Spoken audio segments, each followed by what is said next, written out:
Lucas Hale stood at the pouring rain outside an upscale cafe, holding his phone with trembling hands. Inside, a woman he'd never met was waiting, not for him, but for his brother. In 30 seconds, he would walk through that door and explain why the date was canceled. What he didn't know was that this mistake, this one rainy evening, would shatter the safe, predictable world he'd built for himself and his daughter. Because sometimes the wrong place at the wrong time is exactly where you're supposed to be. Before we dive into Lucas's story, I want to invite you to stay with me until the very end of this journey. If you're enjoying this story, please hit that like button and let me know in the comments what city you're watching from. I love seeing how far these stories travel. Now, let's begin. The rain came down in sheets, the kind of relentless downpour that turned city streets into rivers and made people question their life choices. Lucas Hale questioned his as he stood beneath the striped awning of Marcella's, one of those trendy downtown cafes where a single cup of coffee cost more than the ingredients for an entire batch of his homemade cinnamon rolls. He checked his phone again, reading his brother's text for the third time in as many minutes. "Please, Luke, I'm dying here. Just go explain what happened. Tell her I'm sorry." "That's it. 5 minutes, max." Lucas exhaled slowly, watching his breath mist in the cold October air. This was exactly the kind of situation he'd spent the last 3 years avoiding. Anything unpredictable, anything that disrupted the careful routine he'd built around his daughter and his bakery. But Marcus was his brother, and Marcus was currently hunched over a toilet, violently sick from food poisoning. The blind date Marcus had been nervously preparing for all week would have to wait. 5 minutes, Lucas muttered to himself, pushing through the cafe's glass door. Just apologize and leave. Inside, Marcella's was exactly what he'd expected. Exposed brick walls decorated with abstract art, Edison bulbs hanging from the ceiling, and small tables occupied by people typing on laptops or engaged in intense conversations over artisanal pastries. The air smelled like expensive espresso and vanilla, a far cry from the warm, yeasty aroma that filled his own small bakery across town. Lucas scanned the room, looking for a woman sitting alone. There were several, but his eyes settled on one sitting by the window, backlit by the streetlights outside. She was watching the rain, her profile sharp and elegant. Dark hair pulled back in a low ponytail, a cream-colored sweater that looked soft and expensive, and an expression that suggested she was somewhere between patient and resigned. He approached slowly, rehearsing the words in his head. "Hi, I'm Marcus's brother. He's sick. He's really sorry. He'll call you." But when he reached the table, the woman turned to look at him, and whatever he'd planned to say evaporated completely. Her eyes were the first thing he noticed, intelligent, direct, the kind of gray-green that seemed to shift with the light. She studied him with an expression that wasn't quite a smile, but wasn't disappointment either, just curiosity. "You're not Marcus," she said simply. "No." Lucas cleared his throat, suddenly aware that he was still wearing his bakery apron under his jacket, that he probably smelled like sugar and butter, that he hadn't planned on being here at all. "I'm Lucas, his brother. Marcus is sick," she finished, tilting her head slightly. "You have that apologetic look people get when they're about to deliver bad news." Lucas blinked. "How did you—" "I'm a crisis management consultant." "Well," she gestured to the empty chair across from her. "Reading situations is kind of my job. Also, you texted me 20 minutes ago to say your brother couldn't make it, but someone would come explain. I assumed that someone was you." "Right." Lucas remained standing, his exit already planned. "I'm really sorry about this. Marcus has been looking forward to meeting you all week. He got food poisoning from some questionable sushi at lunch. He asked me to come apologize in person and let you know he'll call to reschedule." The woman studied him for another long moment, then picked up her coffee cup. "Well, since you're already here and completely soaked from the rain, you might as well sit down." "I don't want to take up your time." "My time was already set aside for this evening." She raised an eyebrow. "And I'm curious about something." Lucas hesitated, then lowered himself into the chair across from her. Water dripped from his jacket onto the polished concrete floor. "Curious about what?" "Whether Marcus sent you because you're his closest brother, or because he thought you'd make the best impression." A surprised laugh escaped Lucas before he could stop it. "I'm his only brother. And trust me, I'm definitely not here to make an impression. I own a small bakery. I smell like bread. I have flour in my hair most days. My idea of a night out is watching Disney movies with my 6-year-old daughter. He wasn't sure why he was offering all this information to a complete stranger, but something about her directness made him match it. Natalie Brooks. She extended her hand across the table. And I spent today managing a CEO's public meltdown over insider trading allegations, so trust me when I say Disney movies sound pretty appealing right now. Lucas shook her hand. Her grip was firm, professional. Lucas Hale. And that sounds stressful. It's interesting work. Natalie released his hand and sat back. But it's not what I thought I'd be doing when I was younger. Funny how life works out. What did you think you'd be doing? She smiled, a real smile this time, not the polite professional one. Teaching literature, maybe writing, something with more stories and fewer corporate scandals. Why didn't you? Same reason most people don't follow their first dreams. Life intervened, practical choices, student loans, a job offer that paid well. She paused. And then you wake up one day and realize you're very good at something you never planned to be good at. Lucas understood that more than she knew.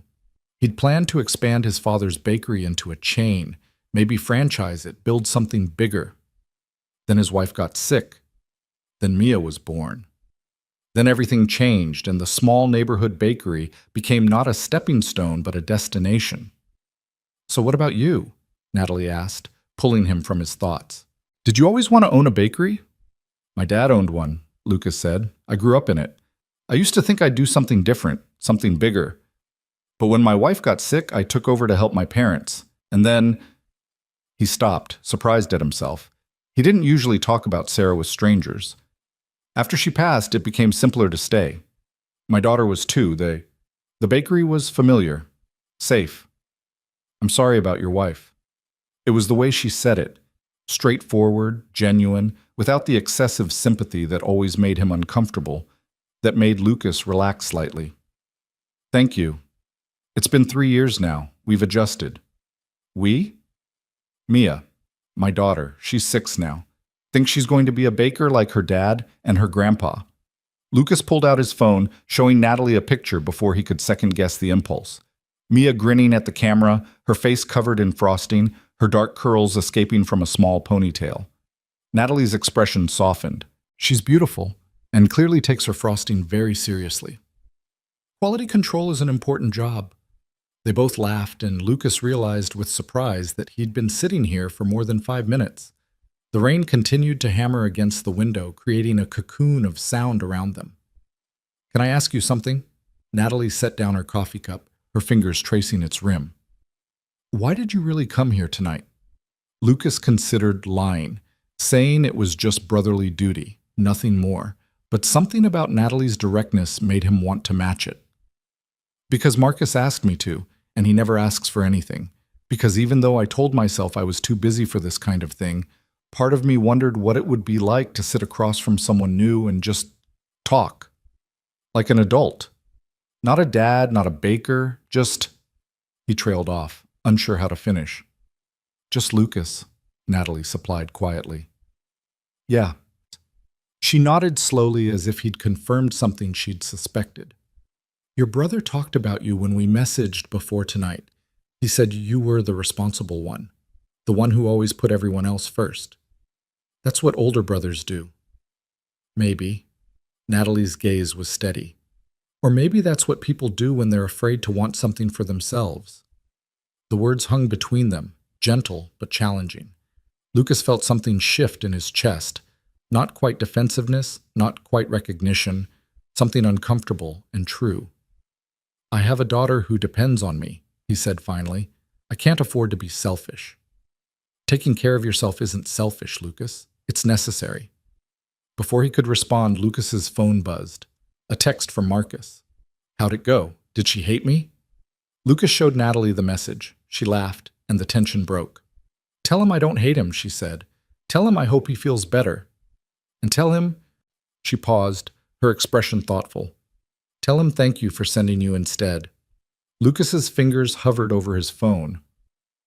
Are you sure? I mean, you were supposed to meet him. I was supposed to meet someone my well-meaning assistant set me up with because she thinks I work too much and need to put myself out there. Natalie made air quotes around the phrase. But I actually met someone who was honest with me, who didn't pretend to be someone he's not. That's rarer than you'd think. Lucas typed out a quick response to Marcus, keeping it vague. When he looked up, Natalie was watching him again with that curious expression. "What?" he asked. "I'm trying to figure you out." "Not much to figure out. I'm pretty straightforward." "That's what makes you interesting." She stood, gathering her coat. "Most people spend first meetings trying to impress each other.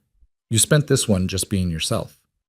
Lucas stood as well, suddenly aware that their accidental meeting was ending.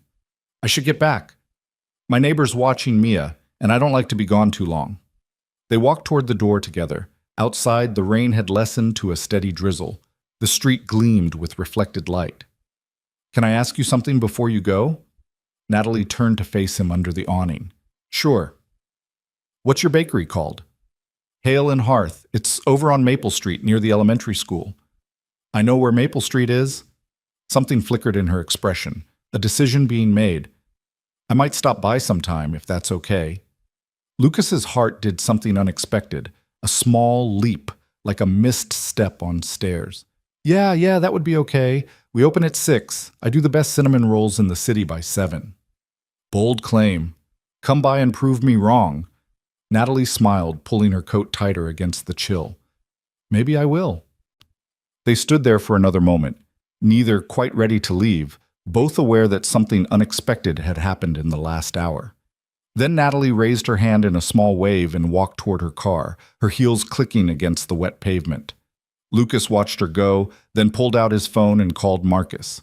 His brother answered on the first ring, his voice weak but eager. Well, was she furious? She was understanding. Did you apologize? Did you explain? I did. And? Lucas watched Natalie's taillights disappear around the corner. And I think you might need to find your own dates from now on. What does that mean? It means thank you for being sick tonight. Lucas couldn't quite believe the words coming out of his mouth. And I'll explain later. I need to get home to Mia. He hung up before Marcus could press for details, before he had to put into words what had just happened, because he wasn't entirely sure himself. When Lucas got home, Mrs. Chen from next door was reading on his couch, a cup of tea cooling on the side table. She looked up when he entered, her kind face breaking into a smile. Mia went down at 8:30, she said, standing and gathering her things. No fuss at all. She wanted to wait up for you, but I told her you'd check on her when you got home. Thank you, Mrs. Chen. I owe you. Nonsense, you bring me bread twice a week. We're more than even. She paused at the door, studying him with the perceptiveness of someone who'd known him for years. You look different. Different how? Lighter. She patted his arm. It's good to see. After she left, Lucas checked on Mia, finding her curled up in her small bed, her favorite stuffed rabbit clutched to her chest. She looked so much like Sarah in the dim nightlight, the same dark curls, the same sweep of eyelashes against her cheeks. Hey, sweet girl, he whispered, kissing her forehead. Mia stirred, her eyes opening halfway. Daddy, did you help Uncle Marcus? I did. Is he okay? He'll be fine. Go back to sleep. Love you, Daddy. Love you more. He stood there for a long moment, watching her drift back into dreams, feeling the weight of responsibility that had defined his life for 3 years. Mia was his world. The bakery was their livelihood. Everything else was secondary, had to be secondary. But as he walked to his own room, Lucas found himself thinking about gray-green eyes and a smile that felt genuine, about a conversation that had lasted an hour when it was supposed to last 5 minutes, about someone who'd said taking care of yourself wasn't selfish. He pulled out his phone and found himself typing a text to Marcus. Her name is Natalie. She might stop by the bakery. If she does, don't make it weird. Marcus's response came immediately. Too late for that. Details. Now. Lucas smiled and set his phone aside without responding. Some things didn't need to be explained. Not yet. Maybe not ever. He fell asleep thinking about cinnamon rolls and whether 7 a.m. was too early for someone to visit a bakery. The next morning arrived the way it always did, dark, cold, and demanding. Lucas's alarm went off at 4:30, and he moved through his routine on autopilot. Shower, dress, check on Mia, leave a note for when she woke up, drive the familiar route to Hale and Hearth. The bakery sat on the corner of Maple and 3rd, a small brick building with large front windows that fogged up from the heat of the ovens. His father had bought it 30 years ago, had spent decades building relationships with the neighborhood, had taught Lucas everything he knew about flour and yeast and patience. Lucas unlocked the door and stepped into the familiar darkness, flipping switches as he went. Lights flickered on, revealing worn wooden floors, mismatched tables and chairs, and a long glass case that would soon be filled with the morning's offerings. He tied on his apron and got to work. There was a rhythm to baking that Lucas had always loved. The precise measurements, the careful timing, the way ingredients transformed under his hands. Flour, butter, sugar, eggs. Simple things that became something greater than their parts. By 6:15, the first batch of cinnamon rolls was cooling on racks, filling the bakery with their warm, sweet scent. Lucas had just started on the sourdough loaves when his first regular customer arrived. "Morning, Lucas!" Charlie Martinez pushed through the door, bringing a gust of cold air with him.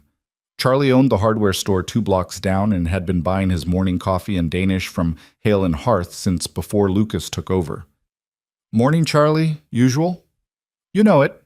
Lucas poured coffee, plated a cheese Danish, and rang up the sale with the ease of long practice. 3 more customers followed in quick succession, morning regulars, people who knew his name and asked about Mia, and made the bakery feel less like a business and more like a community.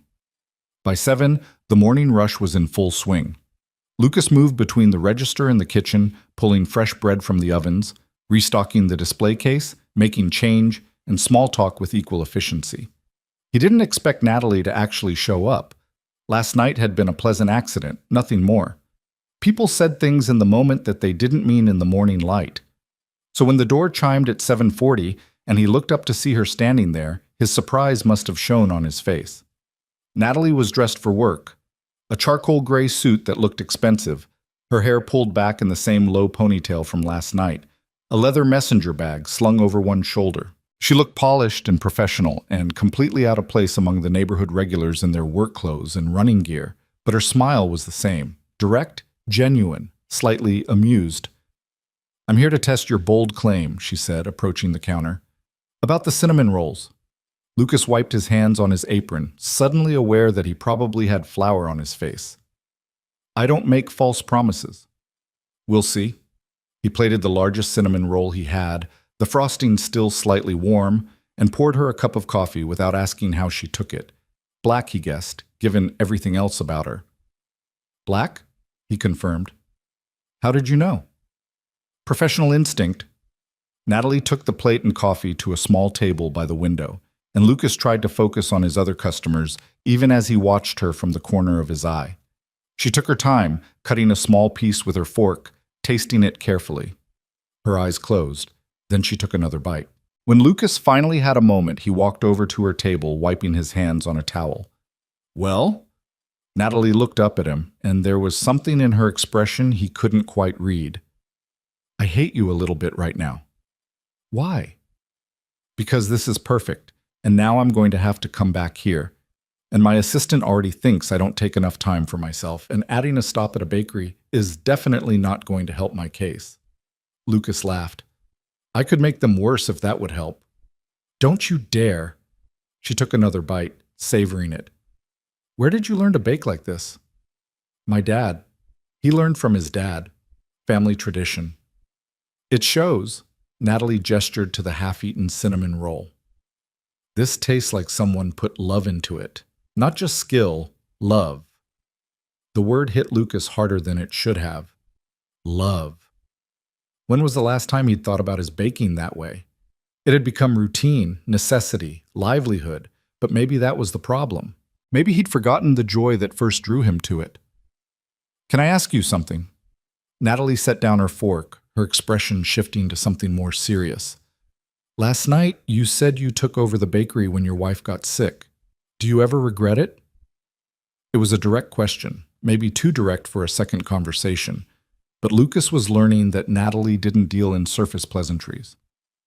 "I regret that I didn't have a choice," he said finally, sitting down across from her. "I regret that Sarah got sick. I regret that Mia doesn't remember her mother. But the bakery itself?"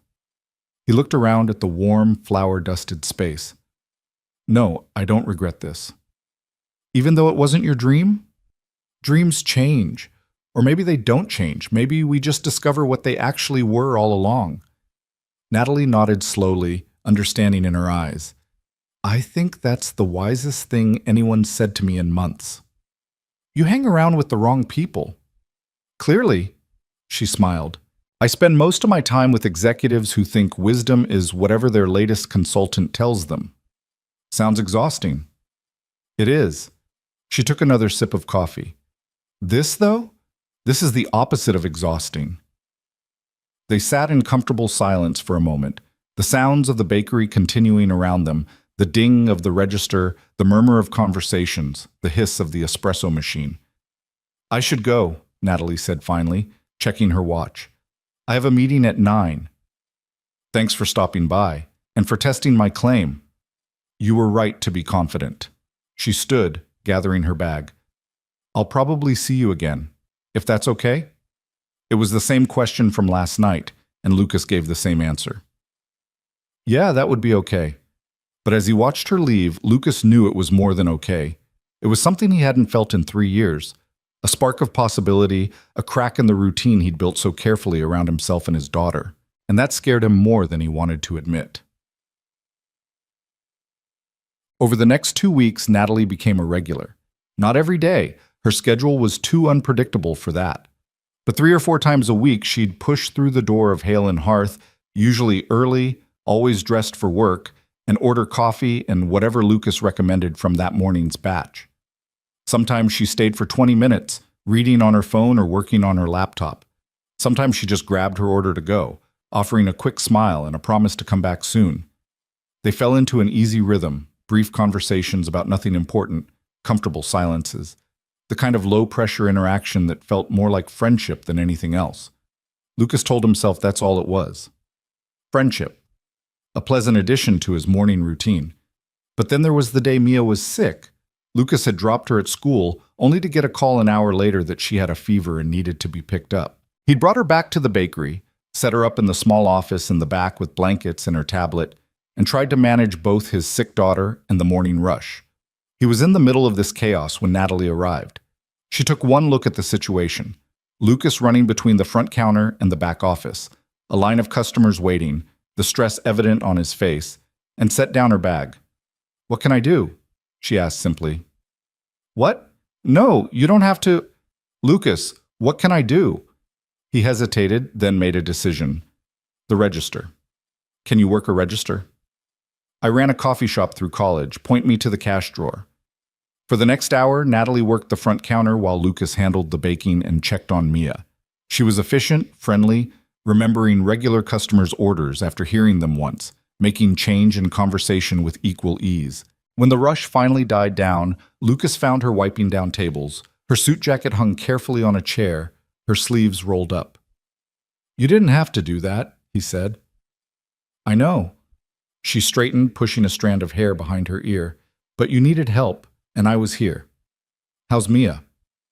"Sleeping. Fever's coming down." "Good." Natalie checked her watch and winced. "I'm officially late for my meeting. My assistant is going to kill me." "I'm sorry." "Don't be." She grabbed her jacket and bag. This was more useful than sitting in a conference room talking about brand perception. "Thank you, Natalie. Really." She paused at the door, her expression softening. "You're welcome. And Lucas? You're allowed to ask for help sometimes. You know that, right?" Then she was gone, leaving Lucas standing in the middle of his bakery, wondering how she'd managed to see through him so easily. Poch. That evening, after he'd gotten Mia home and settled with soup and children's Tylenol, Lucas called Marcus. His brother answered on the second ring. "Please tell me you finally asked her out." "It's not like that." "Lucas, she worked your register, for free. During a meeting she was supposed to attend. It's exactly like that." Lucas paced his small living room, phone pressed to his ear. "She's just being nice. She's a nice person." She's interested in you, you idiot. She's successful, put together, probably makes six figures. I'm a single dad who smells like bread and goes to bed at 9:30. And yet she keeps coming back to your bakery. Marcus's voice gentled. Luke, I know you've convinced yourself that you're done with relationships, that Mia is enough. But what if you're wrong? What if there's room for both? What if there's not? What if I screw it up? What if Mia gets attached and then you deal with it, like you deal with everything else? Marcus paused. Sarah wouldn't want you to stop living. The words hit hard because they were true. Sarah had made him promise in those final weeks that he wouldn't close himself off, that he'd stay open to possibility. But promises made to dying wives were easier to accept than to keep. I don't know if I remember how, Lucas said quietly. To date? To want something for myself. Marcus was quiet for a long moment. Then maybe that's exactly why you should try. After they hung up, Lucas stood at Mia's bedroom door, watching her sleep. She looked so small, so vulnerable. He'd built his entire life around protecting her, providing for her, making sure she had stability after losing her mother so young. But was he protecting her, or was he protecting himself? The question kept him awake long after he should have been sleeping. But the next morning, Natalie didn't come to the bakery, or the morning after that. By the third day, Lucas told himself he was relieved. Things could go back to normal. No complications. No questions about what he wanted or whether he was ready. But the bakery felt quieter without her, emptier. On the fourth morning, Lucas was pulling a fresh batch of sourdough from the oven when Charlie Martinez spoke up from his usual table. You looking for someone? Lucas nearly dropped the bread. What? You've checked the door about 15 times in the last half hour. Charlie grinned. Waiting for a particular customer? I'm just, keeping an eye on things. Right. Charlie's grin widened. Nothing to do with that sharp-dressed woman who's been coming around, the one who helped you out when Mia was sick. How do you know about that? Lucas, this is a neighborhood bakery. We all know about that. Charlie took a sip of his coffee. We also know you've been smiling more lately. Walking a little lighter. It's good to see. Before Lucas could respond, the door chimed, and there was Natalie. But something was different. She wasn't in her usual work attire. Instead, she wore jeans and a soft blue sweater, her hair loose around her shoulders instead of pulled back. She looked younger, less guarded, and nervous. Lucas met her at the counter, his heart doing that unexpected leap again. Hey, I thought maybe you'd found a better bakery. Not possible. She smiled, but it didn't quite reach her eyes. Can we talk? Maybe somewhere private? The word sent a jolt of concern through him. Yeah, sure. Let me just... He called to his part-time helper, a college student named Amy who came in for the morning rush. Amy, can you watch at the front? He led Natalie to the small office in the back, suddenly conscious of how cramped and messy it was. Paperwork scattered across the desk, Mia's drawings taped to the walls, the faint smell of cinnamon and flour that permeated everything. Natalie didn't seem to notice.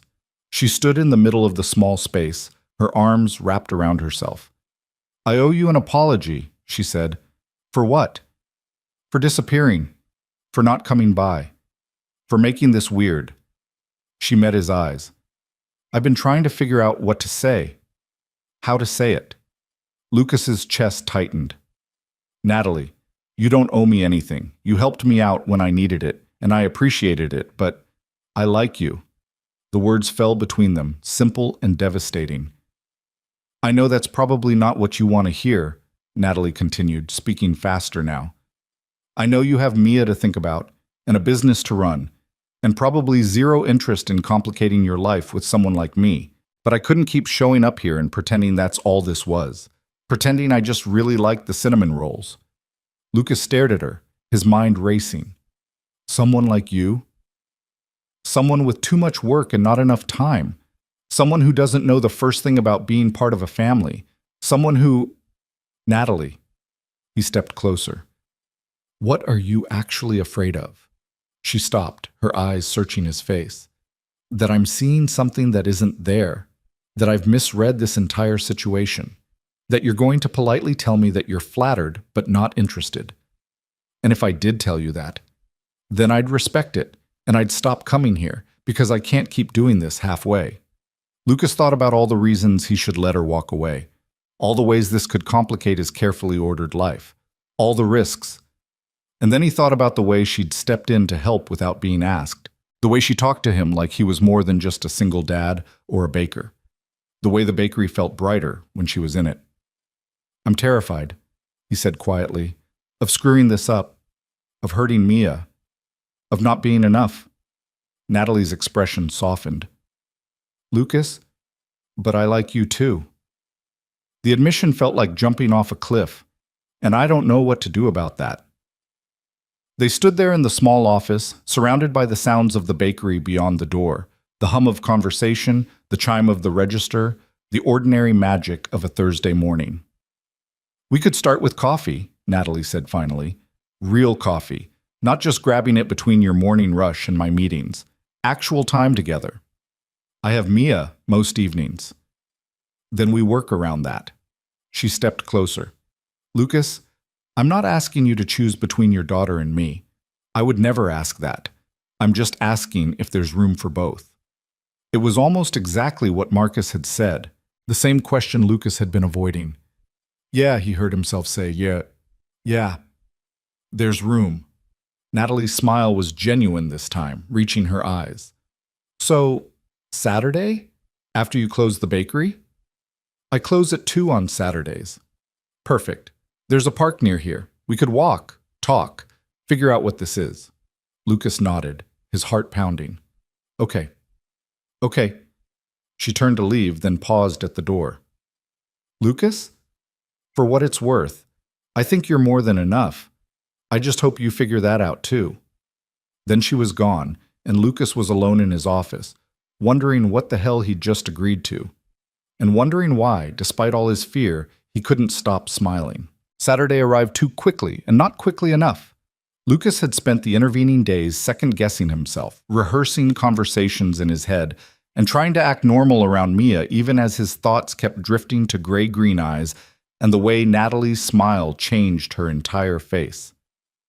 He'd burned a batch of croissants on Friday, something he hadn't done in years, because he'd been staring out the window instead of watching the oven timer. Now, as he locked the bakery door at 2 o'clock and turned to find Natalie waiting on the sidewalk, all his carefully rehearsed words evaporated. She'd dressed casually again, dark jeans, a forest green jacket, boots that looked practical rather than fashionable. Her hair was pulled back in a loose braid, and she held 2 paper cups from the coffee shop down the street. I figured you might be tired of your own coffee by now, she said, offering him one. Lucas took it, their fingers brushing briefly. I didn't know you knew my coffee order. You've been making me coffee for 2 weeks. I pay attention. She gestured toward the park at the end of the block. Ready? They walked in silence for the first few minutes, navigating the Saturday afternoon sidewalk traffic. Families with strollers, teenagers on skateboards, elderly couples moving slowly hand in hand. The October air had turned crisp, carrying the smell of fallen leaves and distant wood smoke. The park was small, just a few acres of green space with walking paths, a playground, and a duck pond that reflected the gray autumn sky.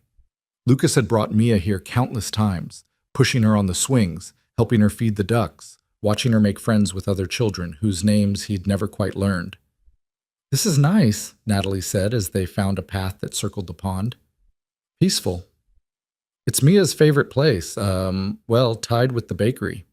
Lucas took a sip of his coffee, buying himself time. She's with Mrs.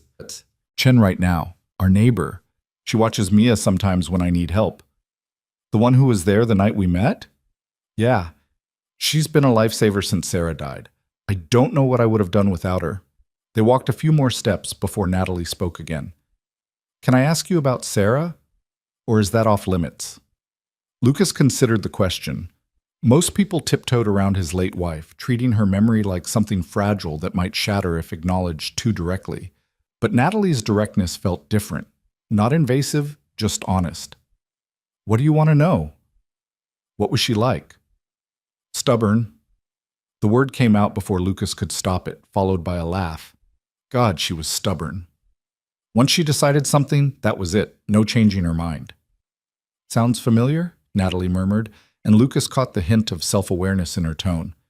She was a teacher, second grade. She loved it, loved the kids, loved that moment when something clicked and they understood. She used to come home and tell me these elaborate stories about her students' logic, how they'd solve problems in the most unexpected ways. She sounds wonderful. She was. Lucas stopped walking, looking out at the pond where a family of ducks glided across the still water. She was also scared. At the end. Not for herself, for Mia. For me. She made me promise I wouldn't let grief turn me into a ghost. And have you kept that promise? The question should have felt accusatory, but it didn't, just curious. I thought I had, Lucas admitted. I kept the bakery running. I took care of Mia. I showed up every day and did what needed to be done. But now I'm wondering if there's a difference between existing and actually living. Natalie was quiet for a long moment. When she spoke, her voice was soft. My mom died when I was 16. Cancer. Fast and brutal. Lucas turned to look at her, seeing the old pain in her eyes. My dad fell apart afterward, she continued. Just completely checked out. He was there physically, but emotionally he was gone, and I promised myself I would never be like that. Never let loss define me so completely that I forgot how to be present. She met Lucas's gaze. But I think I went too far in the other direction. I kept myself so busy, so focused on achievement and success, that I forgot how to actually connect with people. Is that why you're here? With me? I'm here because when I walked into that cafe expecting disappointment and got you instead, something shifted. You weren't trying to impress me or sell me some version of yourself. You were just real. And I haven't felt that in so long, Lucas. That kind of honest, uncomplicated realness. Lucas laughed, the sound surprising him. My life is anything but uncomplicated. You know what I mean? You don't perform. You don't calculate every word before you say it. You're just yourself. That's because I'm too tired to be anyone else. Natalie smiled. See? Even that. Most people would never admit that. They'd make up some noble reason or pretend they have it all figured out. They started walking again, falling into a comfortable rhythm. A jogger passed them, earbuds in, focused on her pace. An elderly man threw bread to the ducks, despite the sign asking people not to. Tell me about Mia, Natalie said. Really tell me about her, not just the proud dad version. Lucas felt his chest warm. She's fearless in the worst possible ways. Climbs everything, questions everything. Last week she decided she wanted to redesign the bakery's logo because the current one doesn't have enough color. She's 6 and she's already critiquing my business decisions. Smart kid. Too smart sometimes. She asks questions I don't have answers for, like why her mom isn't here, why other kids have 2 parents, whether I'm lonely. He paused. That last one caught me off guard. What did you tell her? That I have her, and that's enough. But I don't think she believed me. Kids are perceptive. Yeah. Lucas ran a hand through his hair. The truth is I'm lonely sometimes. Not for company. I have customers all day. I have Mrs. Chen. I have Marcus. But for connection. Adult connection. Someone who sees me as more than just Mia's dad or the guy who makes their morning coffee. And that scares you. It wasn't a question, but Lucas answered anyway. Terrifies me, because what if I let someone in and it doesn't work out? What if Mia gets attached and then loses another person she cares about? I can't do that to her. Natalie stopped walking, turning to face him fully. Lucas, you can't protect her from every possible hurt. That's not how life works. And if you try, you'll end up teaching her that love isn't worth the risk. You sound very sure about that. I'm not sure about anything. She shoved her hands into her jacket pockets. But I know what it's like to watch a parent shut down after loss. And I know what it taught me. That caring about people means inevitable pain, so why bother? It took me years to unlearn that. I don't want Mia to have to unlearn it too. The words hit Lucas hard because they rang true. He thought about Mia's questions, her worry about whether he was lonely, her careful attention to his moods. She was already learning from him. Already absorbing his choices. This is a lot for a first date, he said, trying to lighten the mood. Natalie's expression softened. Is that what this is? A first date? I don't know. What would you call it? Honest. She started walking again. Terrifying. Necessary. They circled the pond in silence, the afternoon light shifting as clouds moved across the sky. Lucas found himself acutely aware of Natalie beside him, the way she walked with purpose even when there was nowhere specific to go, the way she noticed small details like the pattern of fallen leaves, or the way the light hit the water. "Can I ask you something now?" Lucas said finally. "Fair's fair. Why did you agree to a blind date with Marcus in the first place?" Natalie laughed, the sound genuine and slightly embarrassed. "My assistant Grace has been on a mission to fix my life. She thinks I work too much, that I'm too isolated, that I need to put myself out there before I turn into one of those people who has a corner office and no one to share it with." Is she right? Probably. I spend 60 hours a week managing other people's crises. I haven't been on a real date in 2 years. My apartment is immaculate because I'm never there long enough to mess it up. She paused. Grace set me up with Marcus because he seemed safe, stable, the kind of guy who wouldn't complicate my life too much. And instead you got me. Instead I got you. Natalie glanced at him. The guy with the complicated life, the young daughter, the business that demands everything, the exact opposite of safe. You could still walk away. It's not too late. I know. She stopped again, this time reaching out to touch his arm lightly. But I don't want to, and that terrifies me almost as much as it terrifies you. Lucas looked down at her hand on his arm, the simple contact sending warmth through him. So what do we do? Two terrified people who barely know each other? We take it slow. We're honest. We don't make promises we can't keep. Natalie's fingers tightened slightly, and we stop acting like this has to be perfect, or it's not worth trying. Is that your professional crisis management advice? No, that's my personal "I'm tired of being alone" advice. Something in Lucas's chest loosened at her admission. He wasn't the only one taking a risk here. Natalie was just as uncertain, just as scared of screwing this up. "Okay," he said. "Slow and honest. I can do that." "Really?" "Well, I can try." He smiled. "No guarantees on success." They resumed walking, and the conversation shifted to lighter topics. Natalie's terrible cooking skills, Lucas's complete inability to keep houseplants alive, their shared love of old movies, and their differing opinions on whether comedies or dramas were superior. Comedies are escapism, Natalie argued as they completed their second loop of the pond. They let you forget your problems for 90 minutes. Dramas help you understand your problems, Lucas countered. They give you perspective. I don't need more perspective, I need laughter. Maybe you need both. Natalie considered this. Maybe. What's Mia's favorite movie? Currently, Moana. We've watched it approximately 400 times. And you're not sick of it? I was sick of it around viewing number 50, but she loves it, so I keep watching. That's parenthood, developing infinite patience for things you would normally hate. That sounds exhausting. It is. It's also the best thing I've ever done. There was something in the way he said it, simple, true, without any of the performative pride parents sometimes displayed. That made Natalie smile. I'd like to meet her, she said quietly. Mia, eventually, when you think it's right.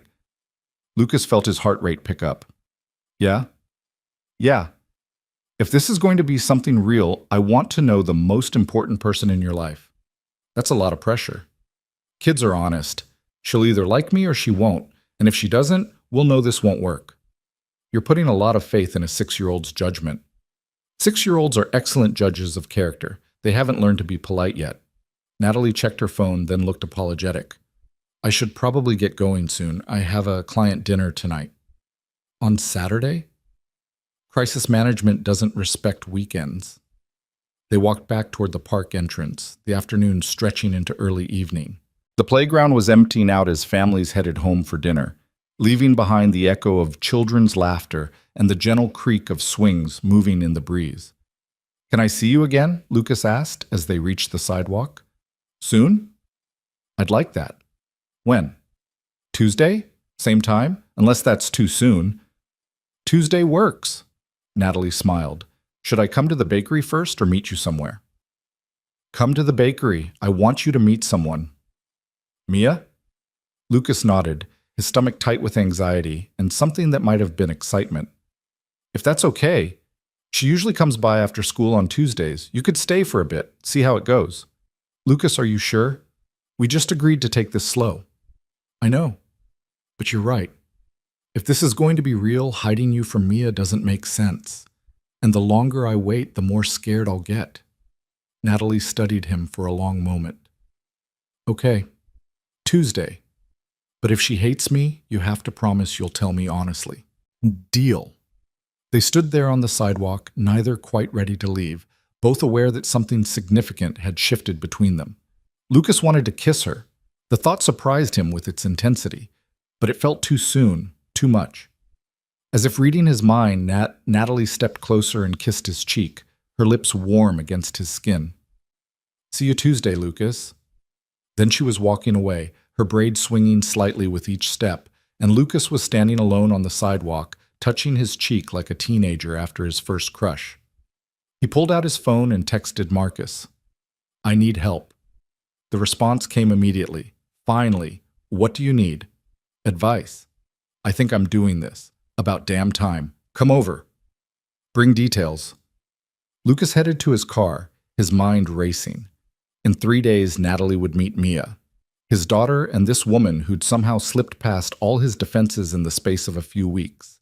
He had no idea if he was making the right choice. But for the first time in 3 years, he was making a choice at all. When Lucas arrived at Marcus's apartment 20 minutes later, his brother was waiting with beer and an expression that suggested he'd been hoping for this conversation. Start talking, Marcus said, handing him a bottle and settling onto the couch. Lucas sat in the chair across from him, trying to organize his thoughts. I'm bringing Natalie to meet Mia on Tuesday. Marcus's eyebrows shot up. That's fast. I thought you wanted me to do this. I do. I'm just surprised. This is the same guy who wouldn't even tell me her last name 2 weeks ago. Things have changed. Obviously. Marcus took a drink. So what's the problem? What if Mia doesn't like her? What if she feels like I'm replacing Sarah? What if this is too much too soon and I'm screwing everything up? Okay, breathe. Marcus set down his beer. First question, do you like Natalie? Yeah. Do you think this could be something real? Not just casual dating, but actual relationship potential? Lucas thought about the conversations by the pond, the way Natalie challenged him without making him feel defensive, the comfort he felt in her presence. Yeah, I think so. Then Mia deserves to know about her. Kids pick up on everything, Luke. If you're sneaking around, she'll sense it, and that'll make her more anxious than just meeting Natalie straight up. What if she asks questions I can't answer? Like what? Like whether Natalie is going to be her new mom. Like whether I loved Sarah less if I can care about someone else. Like... Lucas stopped, his throat tight. Marcus leaned forward. Luke, Sarah's been gone 3 years. You're allowed to move on. You're allowed to be happy. And Mia is allowed to see her father as a whole person, not just a grief monument. That's harsh. It's true. You've been so focused on being strong for Mia that you've forgotten to be human around her. Lucas wanted to argue, but he couldn't. Marcus was right. He'd been so careful, so controlled, always making sure Mia saw him as stable and reliable. But what had he taught her about emotions, about healing, about the messy, complicated reality of moving forward after loss? She asked me if I was lonely, Lucas said quietly. A few weeks ago, out of nowhere. What did you say? That I wasn't, that I had her. But you are lonely. Yeah. The admission hurt. I am. Marcus nodded slowly. Then here's what you do. You bring Natalie to the bakery on Tuesday. You introduce them casually, no big announcement, no pressure. You let them interact naturally, and you answer Mia's questions honestly, in age-appropriate ways. And if it's a disaster, then you deal with it. But you don't know it'll be a disaster until you try. They sat in silence for a moment, the weight of the conversation settling between them. I'm scared, Marcus. I know, but you're doing it anyway. That's what makes it brave. Lucas stayed for another hour, talking through logistics and fears and what-ifs until his head was spinning. When he finally headed home, the sun had set completely, leaving the streets lit by street lamps and the warm glow from windows. Mrs. Chen had already put Mia to bed by the time he arrived. He paid her, thanked her profusely, and then stood in his daughter's doorway, watching her sleep. She looked peaceful, unaware of the changes coming. Lucas wondered what Sarah would think of all this, of Natalie, of his decision to move forward, of the risk he was taking with their daughter's heart. But then he remembered Sarah's final words to him, whispered in the hospital room, while Mia slept in a chair nearby. "Don't let grief make you small, promise me."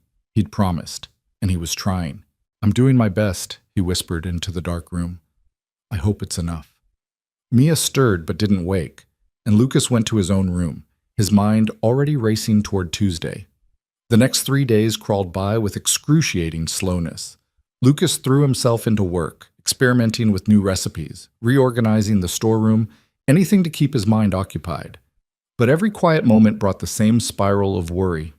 Monday evening, he sat Mia down at dinner, trying to keep his voice casual. "Hey, sweet girl, I wanted to tell you about something."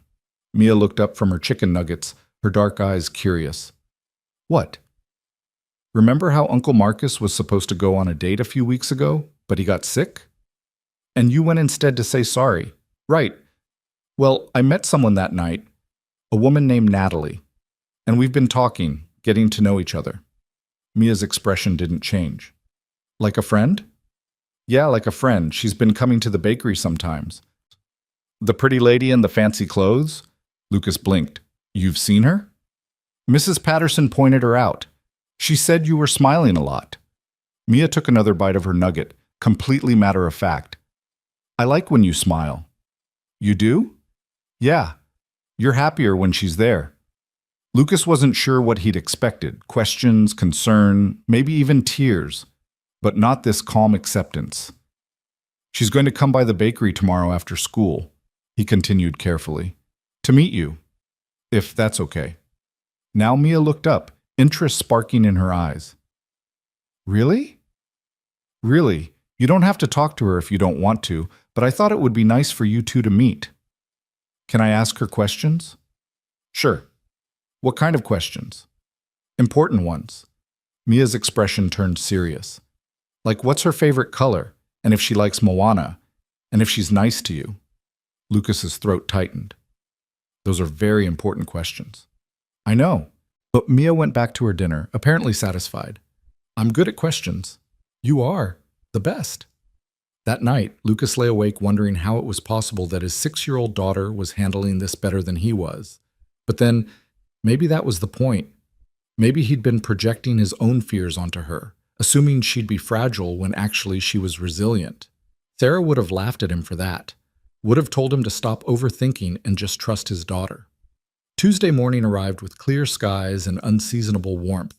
Lucas moved through his baking routine on autopilot, his mind already hours ahead to when school ended and Mia would arrive with Mrs. Chen, and shortly after that, Natalie. The morning customers noticed his distraction. "You okay, Lucas?" Charlie asked, accepting his Danish. "You've been quiet today." "Just thinking." "About that woman, the one who helped you out?" "Does everyone know about her?" Charlie grinned. "Small neighborhood, small bakery. We pay attention. She seems nice." "She is." "Then stop worrying so much. Whatever's supposed to happen will happen." Lucas wished he had Charlie's confidence. The day moved forward with agonizing slowness. Lunch rush, afternoon lull, the steady tick of the clock on the wall. At 3:15, Mrs. Chen arrived with Mia, who immediately ran to Lucas with her usual enthusiasm. "Daddy, we learned about butterflies today. Did you know they taste with their feet?" Lucas swept her up, breathing in the familiar scent of her strawberry shampoo. "I did not know that. That's amazing. I'm going to draw pictures of butterflies for the bakery wall, make it more colorful." "That sounds perfect." He set her down, and she immediately headed for the small table in the corner where he kept crayons and paper for her afternoon visits. Mrs. Chen gave him a knowing look. "The fancy woman is coming today? How does everyone know everything?" "Because you've been checking the clock every 5 minutes for the past week." She patted his arm. "It'll be fine. That little girl of yours is tougher than you think." After Mrs. Chen left, Lucas tried to focus on work, but his attention kept drifting to Mia, happily drawing at her table, and to the door, waiting for Natalie to appear. At 3:45, the door chimed. And there she was. Natalie had dressed down again. Jeans, a soft gray sweater, her hair in that same loose braid. But Lucas could see the tension in her shoulders, the way her hands gripped the strap of her bag a little too tightly. She was as nervous as he was. Their eyes met across the bakery, and she offered a small, uncertain smile. Lucas gestured her over to the counter, his heart hammering. "Hey," he said quietly. "Hey." Natalie glanced toward the corner where Mia sat, her dark head bent over her drawings. "Is that her?" "Yeah. She knows you're coming. I told her last night." "How did she take it?" "Better than I did, honestly." Lucas wiped his hands on his apron, a nervous habit. "She wants to ask you important questions. I apologize in advance." "I can handle important questions." But Natalie's voice wavered slightly. Lucas reached across the counter and squeezed her hand briefly. "You've managed corporate crises. You can handle a 6-year-old. Corporate executives are predictable. 6-year-olds are terrifying." Despite his nerves, Lucas laughed. "Come on, I'll introduce you." They walked over to Mia's table together. She looked up as they approached, her eyes moving from Lucas to Natalie with open curiosity. For a moment, no one spoke, and Lucas felt the weight of the moment pressing down on him. Then Mia set down her crayon and smiled. "You're Natalie." "I am." Natalie crouched down so she was at eye level with Mia. "And you're Mia. Your dad has told me a lot about you." "He told me about you too. He said you like his cinnamon rolls." "They're the best I've ever had." Mia nodded seriously, as if this confirmed something important. "What's your favorite color?" Natalie didn't miss a beat. "Green, like the trees in autumn right before the leaves change. What's yours?" "Purple, and sometimes yellow." Mia pointed to her drawing, a butterfly with wings that were indeed purple and yellow. "Do you like butterflies?" "I think they're beautiful. Did you know some butterflies can fly thousands of miles when they migrate?" "Really?" Mia's eyes widened. "That's so far." "It is. They're very strong, even though they look delicate." Lucas watched the exchange, something tight in his chest slowly beginning to loosen. Natalie wasn't talking down to Mia or trying too hard. She was just talking to her, the same way she talked to him. Direct, genuine, interested. "Can I ask you the important question now?" Mia said. Natalie glanced at Lucas, then back at Mia. "Of course." "Are you nice to my daddy?" The question hung in the air. Lucas saw Natalie's expression shift, surprise, then understanding, then something softer. "I try to be," Natalie said carefully. "He's a very kind person, so it's easy to be nice to him." "Is he nice to you?" "Always. He makes me breakfast and helps with my homework and reads me stories even when he's really tired." "He sounds like a great dad." "He is." Mia picked up her purple crayon again. "You can stay in color if you want. I have extra crayons." Natalie looked up at Lucas, a question in her eyes. He nodded, and she pulled out the chair across from Mia, settling in as if she'd done this 100 times before. "I haven't colored in years," Natalie admitted. "I might not be very good at it anymore." "That's okay. Daddy's not good at it either. He always goes outside the lines." "Hey," Lucas protested mildly. "I'm standing right here." Both Mia and Natalie looked up at him and grinned, and in that moment Lucas felt something shift. Not everything falling into place, it wasn't that simple, but a possibility opening up, a future he hadn't let himself imagine. He left them to their coloring and went back to the counter, watching from a distance as they bent over the paper together. Natalie asked questions about Mia's day, about her teacher, about what she liked to do after school. Mia answered with the unfiltered honesty of childhood, occasionally asking Natalie questions in return. "Do you have a job?" Mia asked at one point. "I do. I help people when they have problems at work." "What kind of problems?" "Sometimes people make mistakes and need help fixing them. Or sometimes people disagree and need someone to help them understand each other better. Like when Emma and I fight about who gets to be the line leader." "Exactly like that." "Do you like your job?" Natalie paused, her crayon hovering over the paper. "Most of the time, it's challenging, but sometimes I wish I did something different." "Like what?" "I'm not sure yet. Maybe something that lets me help people in different ways." Lucas heard the honesty in her answer and appreciated it. She wasn't pretending to have everything figured out. wasn't presenting some perfect version of herself. She was just being real with his daughter. The afternoon customers started trickling in, the after-school crowd looking for cookies and coffee.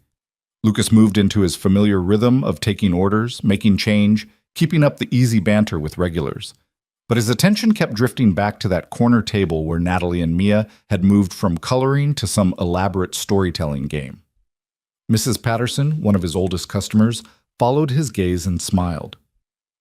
"That's the fancy woman, isn't it? Her name's Natalie. She's good with Mia. Natural. You can tell that from across the room? I've been watching kids and their adults for 73 years, Lucas. You learn to spot the real thing." She accepted her bag of cookies. "Don't overthink this one. That's my advice." After she left, Lucas found himself thinking about those words. Don't overthink this one. But how could he not? This was his daughter, his life, the careful balance he'd maintained for 3 years. Around 5 o'clock, the bakery emptied out. Natalie stood, stretching, and brought Mia over to the counter. "I should probably head out," Natalie said. "Let you close up." "You don't have to rush off." "I know, but I have an early meeting tomorrow, and I think Mia probably has homework." "Just reading," Mia said. 20 minutes. Can Natalie come back and visit again?" The question was directed at Lucas, but Mia was looking at Natalie with an openness that made his chest ache. "Would you want that?" Lucas asked Natalie. "I would, if that's okay with both of you." "Can she come for dinner?" Mia asked, her excitement building. "Daddy makes really good spaghetti." Lucas felt panic flutter in his chest. Dinner was different from coloring at the bakery. Dinner was domestic, intimate, the kind of thing that blurred the lines between casual and serious. But before he could find a polite way to deflect, Natalie spoke. "I would love that, but only if it's okay with your dad, and only if he has time to plan for it. Maybe next week?" She'd given him an out, a chance to slow things down. But looking at Mia's hopeful face, at Natalie's careful expression, Lucas made a choice. "Saturday," he heard himself say. "If you're free, nothing fancy, just spaghetti, and probably a Disney movie after." "Saturday's perfect." After Natalie left, Mia chattered nonstop about her new friend while Lucas closed up the bakery. She talked about the stories they'd made up, about how Natalie knew so many facts about butterflies and other animals, about how she'd promised to teach Mia a card game next time. "Do you like her, Daddy?" Mia asked as they walked to the car. Lucas buckled her into her car seat, taking a moment to find the right words. "Yeah, sweet girl, I do." "Good. Me too." Mia kicked her feet happily. "She has kind eyes, like Mrs. Chen." "That's a good thing to notice about people." "I know. Mom used to say that kind eyes are important, that you can tell a lot about someone from their eyes." Lucas froze, his hand still on the car door. Mia rarely mentioned Sarah unprompted. He'd always taken her lead on it, never pushing, always letting her bring up her mother when she was ready. "Your mom was very wise," he said carefully. "Do you think she would like Natalie?" The question pierced him. He closed his eyes briefly, thinking about Sarah, her warmth, her ability to read people, her fierce protection of the people she loved. "Yeah," he said finally. "Yeah, I think she would." "Okay." Mia reached for her stuffed rabbit, apparently satisfied. "Can we have mac and cheese for dinner?" And just like that, the moment passed, and they were back to the ordinary concerns of a Tuesday evening. But as Lucas drove home, he couldn't shake the feeling that something fundamental had shifted. That night, after Mia was asleep, Lucas sat on his couch with a beer he wasn't really drinking, his phone in his hand. He stared at Natalie's contact information for a long time before finally typing out a message. "Thank you for today. For being patient with Mia. For being yourself." Her response came quickly. "Thank you for trusting me with something so important. She's wonderful, Lucas. You should be proud." "I am." She asked if her mom would have liked you. There was a longer pause before the next message appeared. "What did you tell her?" "The truth. That, yes, I think she would have. That means more than you know." Lucas set his phone aside and leaned back, letting out a breath he hadn't realized he was holding. The week ahead suddenly felt less daunting. Saturday dinner felt less like a risk and more like a natural next step. The next few days fell into a new rhythm. Natalie didn't come to the bakery every morning. She had work, meetings, the demands of her own life. But when she did stop by, she'd linger a little longer, ask about Mia, share small details about her own day. On Thursday, she showed up with a children's book about butterflies. "For Mia," she said, handing it to Lucas. "I saw it and thought of her." Lucas paged through it. Beautiful illustrations, facts presented in kid-friendly language. "She'll love this. You didn't have to do this." "I know. I wanted to." On Friday, Mia asked if they could make cookies for Natalie to have at dinner. Lucas spent the afternoon teaching his daughter how to measure flour and crack eggs, watching her concentrate with the same intensity she brought to everything. "Why are we making chocolate chip?" Mia asked as she stirred the dough. "Because they're classic. Everyone likes chocolate chip. Even Natalie?" "We'll find out." Saturday arrived with the kind of nervous energy that made Lucas burn the first batch of cookies and have to start over. He cleaned the apartment twice, changed his shirt 3 times, and checked the spaghetti sauce so frequently that Mia finally told him to stop worrying.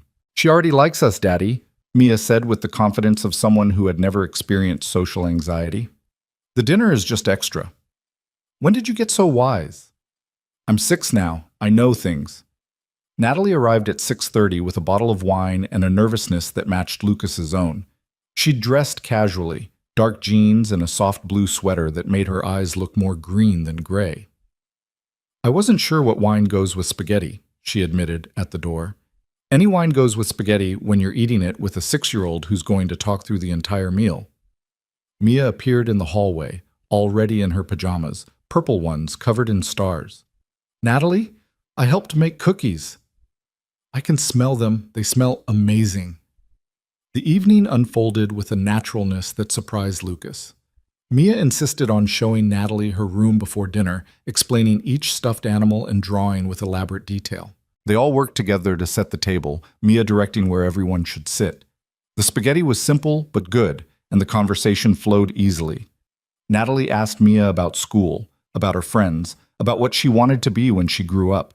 Mia answered with enthusiasm, occasionally turning to Lucas to confirm details or add context. And slowly, Lucas felt the tension he'd been carrying all week begin to ease. This wasn't a performance. It wasn't forced. It was just 3 people sharing a meal, finding their rhythm together. After dinner, they settled in the living room for Moana, Mia's current obsession. She sat between Lucas and Natalie on the couch, singing along to every song, providing commentary on her favorite parts.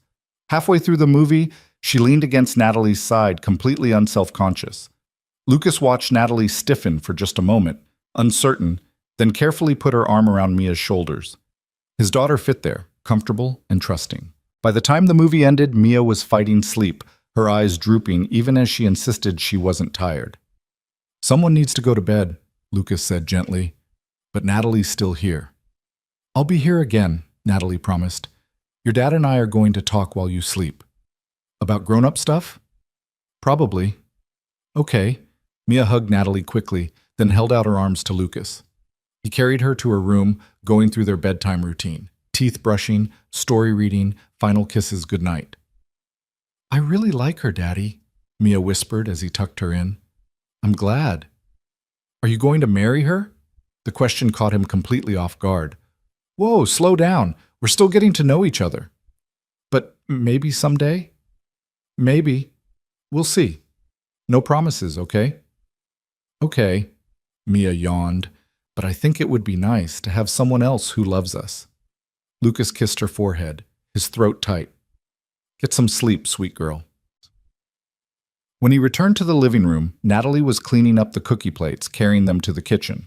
Lucas joined her, working in comfortable silence as they loaded the dishwasher. "She asked if I'm going to marry you," Lucas said finally. Natalie's hand stilled in the soapy water. "That's quite a leap." "That's Mia. She doesn't do subtle." "What did you tell her?" "That we're taking things slow, getting to know each other. No promises." Natalie nodded, drying her hands. "And is that what you want? To take things slow?" Lucas turned to face her fully. They were standing close in his small kitchen, closer than they'd been before. He could see the uncertainty in her eyes, the hope she was trying to contain. "I want to not screw this up," he said honestly. "I want to give this a real chance without rushing into something we're not ready for. But I also want—" He paused, trying to find the right words. I want to stop being so afraid that I miss what's right in front of me. And what's right in front of you? Someone who showed up at my bakery and kept showing up. Someone who helped without being asked. Someone who colored with my daughter and bought her a book about butterflies and fit into our lives like she was always supposed to be here. Natalie's eyes were bright. Lucas, I'm not good at this, he interrupted. I haven't dated anyone since Sarah. I don't know the rules or the timeline or how this is supposed to work, but I know that when you're around, things feel lighter, more possible. She stepped closer, close enough that he could smell her perfume, something subtle and clean. I don't know the rules either. My last relationship ended 2 years ago because I chose work over everything else, and I didn't even feel bad about it until months later. I'm terrible at balance. I overthink everything. I'm probably going to mess this up in ways we can't even predict yet. So we'll mess it up together. That's not very romantic. I'm a single dad who smells like bread and watches kids' movies. Romance isn't my strong suit. Natalie laughed, the sound soft in the quiet kitchen. I think you're selling yourself short. Yeah? Yeah? She reached up, her fingers brushing his cheek lightly. Can I kiss you, or is that too fast? Lucas's heart was racing. That's definitely not too fast. She rose on her toes, and he met her halfway, his hand settling gently on her waist. The kiss was soft, tentative, both of them testing this new territory. It lasted only a moment before they pulled back, but Lucas felt it echo through him. Wow, Natalie breathed. Yeah. They stood there, foreheads touching, neither quite ready to let go. I should probably go, Natalie whispered, before I stop wanting to. Probably wise. But neither of them moved for another long moment. Finally, Natalie stepped back and Lucas walked her to the door. They stood in the doorway, the autumn night cool behind her. Thank you for tonight, she said, for trusting me with this. With her. Thank you for being someone worth trusting. She kissed him again, quickly, then headed down the walkway to her car. Lucas watched until her taillights disappeared, then closed the door and leaned against it, a smile spreading across his face despite himself. His phone buzzed. A text from Marcus. Well? It went well. Details. Tomorrow. I'm going to bed happy for the first time in forever. Let me enjoy it. Lucas checked on Mia one more time, finding her sprawled across her bed, her stuffed rabbit abandoned on the floor. He picked it up, tucked it beside her, and stood there watching her sleep. I think we're going to be okay, he whispered. All three of us. The next few weeks blurred together in the best possible way. Natalie came to dinner again the following Saturday, then started joining them for other small moments. Sunday morning pancakes, Wednesday evening walks to the park, quiet afternoons at the bakery when her schedule allowed. They were building something slowly, carefully, both aware of the stakes. Lucas introduced her to Marcus, who approved enthusiastically and immediately started planning a double date. Natalie told her assistant Grace about Lucas, and Grace apparently cheered so loudly the entire office heard. But not everything was seamless. There were moments when Lucas's protectiveness toward Mia clashed with Natalie's desire to be more involved. Times when Natalie's work demands meant canceled plans and disappointed faces. Instances when they both retreated to old patterns. Lucas withdrawing into himself, Natalie throwing herself into her job. The first real argument came on a rainy Tuesday in early November. Natalie had promised to come to Mia's school play, a small production where Mia had exactly 3 lines as tree number 4. But an hour before the play started, she'd texted that a crisis had erupted with a major client and she couldn't make it. Lucas had read the message while helping Mia into her costume, watching his daughter's face fall when he explained that Natalie wouldn't be there. But she promised, Mia said, her voice small. I know, sweet girl, but sometimes grown-ups have emergencies at work. She feels really bad about it. Okay. But Mia's enthusiasm had dimmed, and Lucas felt anger rising in his chest. After the play, which Mia performed beautifully, though she kept glancing at the empty seat Lucas had saved, he drove home in silence, composing and deleting several texts to Natalie. She showed up at his apartment at 8 o'clock, looking exhausted and guilty. I'm so sorry, she said as soon as he opened the door. The client was threatening to pull their entire account, and I was the only one who could— I know how it works, Lucas interrupted. his tone sharper than he'd intended. You had an emergency. Work came first. That's not fair, isn't it? This is exactly what you said would happen. That work would interfere. Natalie's expression hardened. I had an actual emergency, Lucas, not a preference, not a choice. My company was about to lose millions of dollars and dozens of people's jobs were on the line. And my daughter was counting on you. I know! Natalie's voice rose, then dropped as she remembered Mia was sleeping down the hall. I know, and I feel terrible about it, but I can't always control when crises happen. That's the nature of my job. Then maybe we need to talk about whether this is going to work. The words hung between them, harsh and final. Natalie's face went pale. Are you serious right now? Lucas ran his hand through his hair, frustration and fear mixing into something ugly. I can't have Mia getting attached to someone who's going to let her down every time work calls. She's already lost one person. I can't put her through that again. So the first time I mess up, you're ready to walk away? That's not what I'm saying. It's exactly what you're saying. Natalie's voice shook. I made one mistake, missed one event, and suddenly you're questioning everything. Do you know how that feels? To be held to an impossible standard because you're so terrified of getting hurt again? Her words hit like a slap. Lucas opened his mouth to respond, then closed it, the truth of her accusation settling over him. I'm not Sarah, Natalie continued, quieter now. I'm never going to be Sarah. And I'm going to mess up sometimes because I'm human and I have a demanding job and I'm still figuring out how to balance this.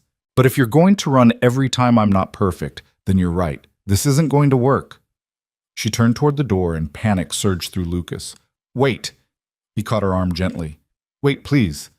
Natalie stopped but didn't turn around. You're right, Lucas said. I'm holding you to an impossible standard because I'm scared. Terrified, actually. Of Mia getting hurt. Of me getting hurt. Of building something real and then losing it. I'm scared too. Natalie finally turned to face him, tears in her eyes. I'm scared of not being enough. Of my job always getting in the way. Of disappointing you and Mia over and over until you both realize I'm not worth the trouble. They stood in his small entryway, both raw and honest in ways that felt dangerous. I'm sorry I missed the play, Natalie whispered. I'm sorry I let Mia down. I'm sorry I jumped to the worst conclusion instead of just telling you I was hurt. We're not very good at this yet. No, Lucas agreed. But maybe that's okay.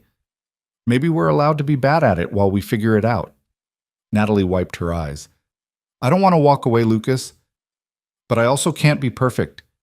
I need you to trust that I'm trying, even when I mess up.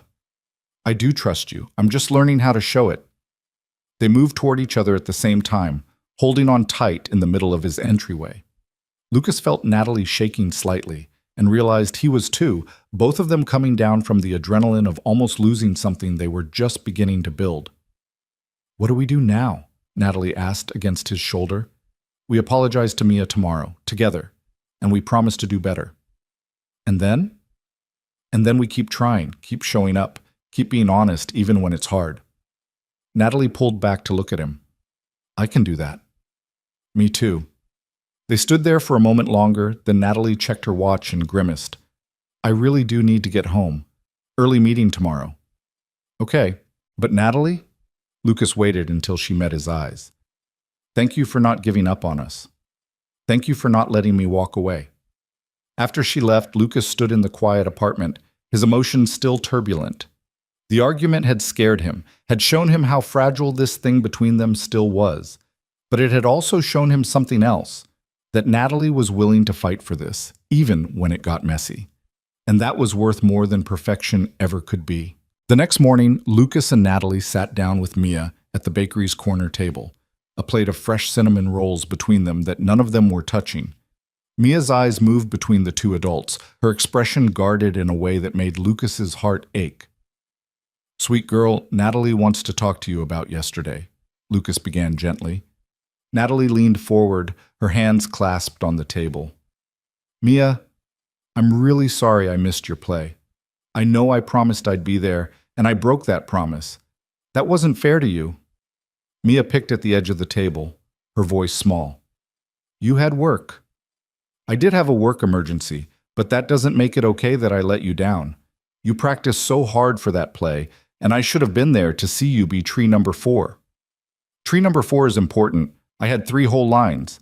I know, and your dad recorded it on his phone, and if it's okay with you, I'd really like to watch the video, but I understand if you're upset with me. Mia was quiet for a long moment, her 6-year-old mind working through complicated emotions. Finally, she looked up at Natalie with those dark, perceptive eyes. Do you like your job more than you like us? The question landed like a stone in still water. Lucas saw Natalie flinch, saw her take a breath before answering. No, Natalie said firmly. I don't. But sometimes my job needs me at times that aren't convenient, and I'm still learning how to handle that better. That's not an excuse, it's just the truth. And I promise I'm going to try harder to be there for the important things. What if you have another emergency? Then I'll do my best to handle it in a way that doesn't hurt the people I care about. And if I can't, I'll be honest with you about why. Natalie reached across the table, stopping just short of touching Mia's hand. But Mia, I need you to know something. I'm going to mess up sometimes. All grown-ups do. The question is whether you can forgive me when I do, and whether I can learn from my mistakes. Mia looked at Lucas. Did you forgive her? I did. After we talked about it. Sometimes people who care about each other fight, but if they're honest and they apologize and they try to do better, that's what matters. Like when Emma and I fought about the crayons, but then we shared and it was okay again. Exactly like that. Mia turned back to Natalie, something shifting in her expression. Okay, you can watch the video, but you have to promise to clap at the end, even though it's just a phone. Natalie's eyes were bright. I promise. Loudest applause you've ever heard. Okay. Mia finally took a piece of cinnamon roll, and just like that, the tension broke. Can I ask you something else? Always. Are you going to be my daddy's girlfriend? Lucas nearly choked on his coffee. Natalie's eyes widened, then she smiled. Would that be okay with you if I was? Mia considered this seriously. I think so. You make him smile a lot, and you're nice to me, and you bring good books. She paused. But if you're going to be his girlfriend, you have to come to family dinner every week. That's the rule. What's family dinner? Natalie asked, looking at Lucas. Sunday nights, Lucas explained. Just me and Mia usually. Sometimes Marcus. We cook together and eat together. No phones, no TV, just talking. That sounds really nice. So you'll come? Mia pressed. If your dad wants me there, I'd love to. Daddy? Lucas looked at these two people. His daughter with her fierce heart and direct questions, this woman who'd somehow become essential in just a few weeks, and felt something settle into place. Yeah, he said. Yeah, I want you there. Mia grinned triumphantly. Then it's official. Natalie's your girlfriend now. I decided. After Mia headed to school with Mrs. Chen, Lucas, and Natalie stood together behind the bakery counter, the morning rush not yet started. Did we just get relationship defined by a 6-year-old? Natalie asked. Apparently. Is that okay? More than okay. She reached for his hand across the counter. Though I have to ask, what exactly does being your girlfriend entail, besides mandatory Sunday dinners? Putting up with me when I overthink things, eating too much bread, watching Disney movies on repeat. The occasional crisis where I panic about whether I'm doing any of this right. Sounds manageable. Natalie's thumb traced circles on his palm. And what do you get out of this arrangement? Someone who challenges me. Who doesn't let me hide. Who fits into my life like she was always meant to be there. He paused. Someone who makes me want to be brave enough to try. Lucas Hale? That was almost smooth. I have my moments. They stood there for a beat longer, hands linked across the counter, before the door chimed and the day began in earnest. But something had shifted between them, no longer tentative or questioning, but deliberate. They were choosing this, choosing each other. The weeks that followed settled into a rhythm that felt both new and comfortable. True to her word, Natalie came to Sunday dinners, learning to navigate Lucas's small kitchen alongside Mia's enthusiastic help. She couldn't cook well, but she could chop vegetables and set tables and keep up conversation while Lucas worked his magic at the stove. She also started making small adjustments to her work life. Not dramatic changes. She still worked long hours, still managed crises and demanding clients. But she set boundaries where she hadn't before. She delegated more. She said no to after-hours meetings that could wait until morning. Her assistant Grace noticed immediately. "You're different," Grace said one afternoon, cornering Natalie in her office. "Lighter, less stressed. Is this because of the baker?" "His name is Lucas." "I know his name. I also know you left a client dinner early last week to watch a school play video. You never leave client dinners early." Natalie leaned back in her chair, a small smile playing at her lips. "I'm trying to have balance. That's what you've been telling me to do for 2 years." "I know, but I didn't think you'd actually listen." Grace studied her boss with interest. "This is serious, isn't it?" Yeah, it is." "Good. You deserve someone who makes you smile like that." But while Natalie was working on balance, Lucas was facing his own challenges. The bakery's lease was up for renewal in January, and his landlord had just informed him the rent was increasing by 30%. 30%, Lucas repeated into the phone, unable to believe it. "That's not a raise, that's highway robbery." "It's market rate," his landlord said without sympathy. "You can take it or leave it. I've got 3 other potential tenants interested in the space." Lucas hung up and stared at the numbers he'd scrawled on a piece of paper. With the increase, he'd barely break even each month. There'd be nothing left for emergencies, for growth. For Mia's college fund he was slowly building. He could raise prices, but that would alienate his regulars, the neighborhood people who came to Hale and Hearth because it was affordable and familiar. He could cut costs, but he was already running on thin margins. Or he could walk away, close the bakery, find something else. The thought made him feel sick. Marcus found him that evening, sitting in the closed bakery with the lights off, just staring at the empty display cases. "Mrs. Chen said you looked upset when you picked up Mia," Marcus said, letting himself in with the spare key Lucas had given him years ago. "What's going on?" Lucas explained the situation, the rent increase, the impossible math, the choice he was facing. "What are you going to do?" Marcus asked. "I don't know. This place is all I have. It's Mia's legacy from her grandparents. It's how I provide for her, but I can't afford to keep it at these rates." "Have you talked to Natalie about this?" "Why would I do that?" Marcus gave him a look. "Because she's your girlfriend? Because she might have ideas or perspective or just be someone who can listen. This is my problem to solve. Luke, you can't keep doing this. You can't keep carrying everything alone and then getting upset when people can't read your mind." The words stung because they were true. Lucas had spent so long being self-sufficient, so determined to handle everything himself, that he'd forgotten how to ask for help. That night, after putting Mia to bed, he called Natalie. "Hey," she answered, and he could hear the smile in her voice. "I was just thinking about you." "Good thoughts, I hope." "Always. What's up? You sound stressed." Lucas hesitated, then took the leap. "Can you come over? I need to talk to you about something, and I don't want to do it over the phone. I'll be there in 20 minutes. She arrived in 18, still in her work clothes, concern evident on her face. Lucas let her in and they settled on his worn couch, and he explained the whole situation, the rent increase, the financial pressure, his fear of losing the bakery that had been in his family for 30 years. Natalie listened without interrupting, her hand finding his halfway through the explanation. "What do you want to do?" she asked when he finished. "Keep it. But I don't see how that's possible without going into debt or making choices that could hurt Mia's future." "Okay. So let's think about options. Have you considered expanding, not the physical space, but the business itself?" "What do you mean?" "You do custom orders sometimes, right? Birthday cakes, special events." "Yeah, but that's just on the side, word of mouth." "What if it wasn't? What if you actively marketed that service, built a website, used social media, reached beyond just the neighborhood?" Natalie was warming to the idea, her crisis management brain kicking into gear. "You could also look into wholesale, supplying bread and pastries to local restaurants and cafes, or teaching baking classes on weekends." Lucas felt something shift, not quite hope, but possibility. "I don't know anything about marketing or building websites." "But I do. Or rather, I know people who do. Let me make some calls." She squeezed his hand. "Lucas, you have something special here. Your baking is incredible, your relationship with your customers is genuine, and you've built a reputation over decades. That's worth fighting for." It would be a lot of work, a lot of risk. So is letting it go. Natalie turned to face him fully. I know you're scared.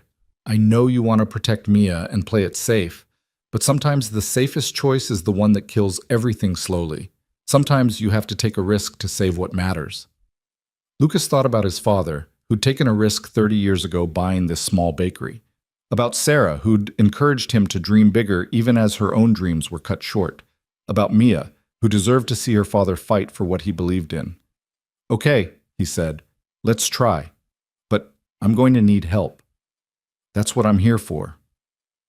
Over the next few weeks, Natalie proved just how valuable her professional skills could be in a personal context. She connected Lucas with a friend who built him a simple but professional website. She helped him develop a business plan for expansion.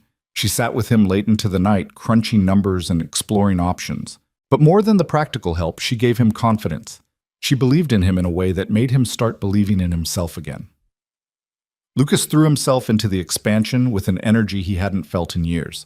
He reached out to local restaurants, offering samples of his bread. He started taking more custom orders, staying late to perfect elaborate birthday cakes and wedding desserts.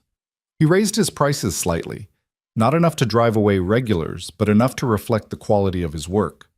And slowly, incredibly, it started working. A local cafe wanted to carry his sourdough. A restaurant placed a standing order for dinner rolls. A mother who'd ordered a birthday cake for her daughter posted photos online. And suddenly, Lucas had inquiries from people across the city. The work was exhausting. There were days when Lucas barely saw Mia, when he fell into bed too tired to think. But there were also days when he looked at the full order book and felt pride instead of panic. Natalie was there through all of it, helping where she could, supporting even when she couldn't. But the increased workload took its toll on their relationship too. Dates got canceled when Lucas had late orders. Sunday dinners became rushed affairs between deliveries. The time they'd carved out for each other started shrinking. It came to a head one evening in early December. Lucas had promised to come to Natalie's company holiday party, a formal affair that she'd been nervous about for weeks. But the day of the party, one of his ovens broke down, and he spent hours trying to fix it before finally calling a repair service.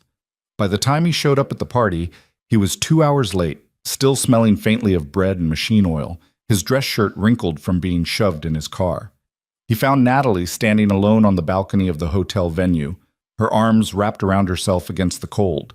She turned when she heard the door open, and Lucas saw the hurt in her eyes before she masked it with a smile. "You made it," she said. "I'm so sorry. The oven broke and I couldn't just leave it. I know, it's fine." "It's not fine. I can hear it in your voice." Natalie turned back to look at the city lights spread below them. "I spent 2 hours making excuses for you to my colleagues, explaining that you run a bakery, that you're expanding your business, that you're very busy. And they were all very understanding and polite, but I could see what they were thinking." What were they thinking? That I'm dating someone who doesn't make time for me. That I'm settling for someone who puts me second. She finally looked at him. And the worst part is, I started wondering if they were right. Lucas felt like he'd been punched. "Natalie, I know you're working hard. I know you're trying to save your business. I've been helping you do exactly that." Her voice cracked slightly. "But somewhere in all of this, we've lost each other. When was the last time we went on an actual date? When was the last time we talked about something other than business plans and oven repairs?" "I don't know," Lucas admitted quietly. "Neither do I, and that scares me." Natalie hugged herself tighter. "I rearranged my whole life to make room for you and Mia. I set boundaries at work. I prioritize differently. But it feels like I'm the only one making those changes." "That's not fair. I've been trying to keep everything together by doing everything yourself again." Natalie's frustration was evident now. "You asked for my help with the business, but you won't actually let me in. You schedule everything yourself, make all the decisions yourself, carry all the stress yourself. And meanwhile, I'm standing here wondering if there's even room for me in your life anymore." The words hurt because they held truth. Lucas had fallen back into his old patterns. The single dad who handled everything alone, who didn't know how to share the burden even when help was offered. "I don't know how to do this," he said finally. "How to balance everything. How to be a good dad and a good business owner and a good partner all at the same time." I don't either, Natalie said. But we're supposed to figure it out together. That's the whole point of being in a relationship. They stood in silence, the sounds of the party muffled behind the glass door. Lucas thought about everything he'd been trying to hold together. The bakery, Mia, this relationship that meant more to him than he'd been willing to admit. I'm scared, he said quietly, of failing, of letting everyone down, of wanting something for myself and watching it all fall apart because I couldn't make it work. Natalie moved closer, her anger softening into something gentler. Lucas, you can't control everything. You can't guarantee success. All you can do is try your best and trust that the people who care about you will be there even when things get hard. What if my best isn't enough? Then we adjust. We find new solutions. We support each other. She reached for his hand. But you have to actually let me support you. Not just with business advice, but with everything. The stress, the fear, the moments when you don't have it all figured out. Lucas pulled her closer, wrapping his arms around her. She was cold from standing outside, and he tried to share his warmth even as he absorbed hers. I'm sorry, he murmured into her hair. For being late, for making you feel like you don't matter, for forgetting that I'm not alone in this anymore. I'm sorry too, for putting pressure on you when you're already overwhelmed, for comparing us to some impossible standard. Natalie pulled back to look at him. We're both still learning how to do this. Yeah, Lucas managed a small smile. We're pretty bad at it sometimes. Terrible. Should we go back inside, try to salvage what's left of the party? In a minute, Natalie kissed him softly. First, tell me one thing that has nothing to do with work or responsibilities. Something just for you. Lucas thought for a moment. I've been listening to jazz while I bake in the mornings. Old recordings my dad used to play. It makes the early hours feel less lonely. That's beautiful. What else? Mia's been teaching me the songs from Moana. I can now perform You're Welcome with full choreography.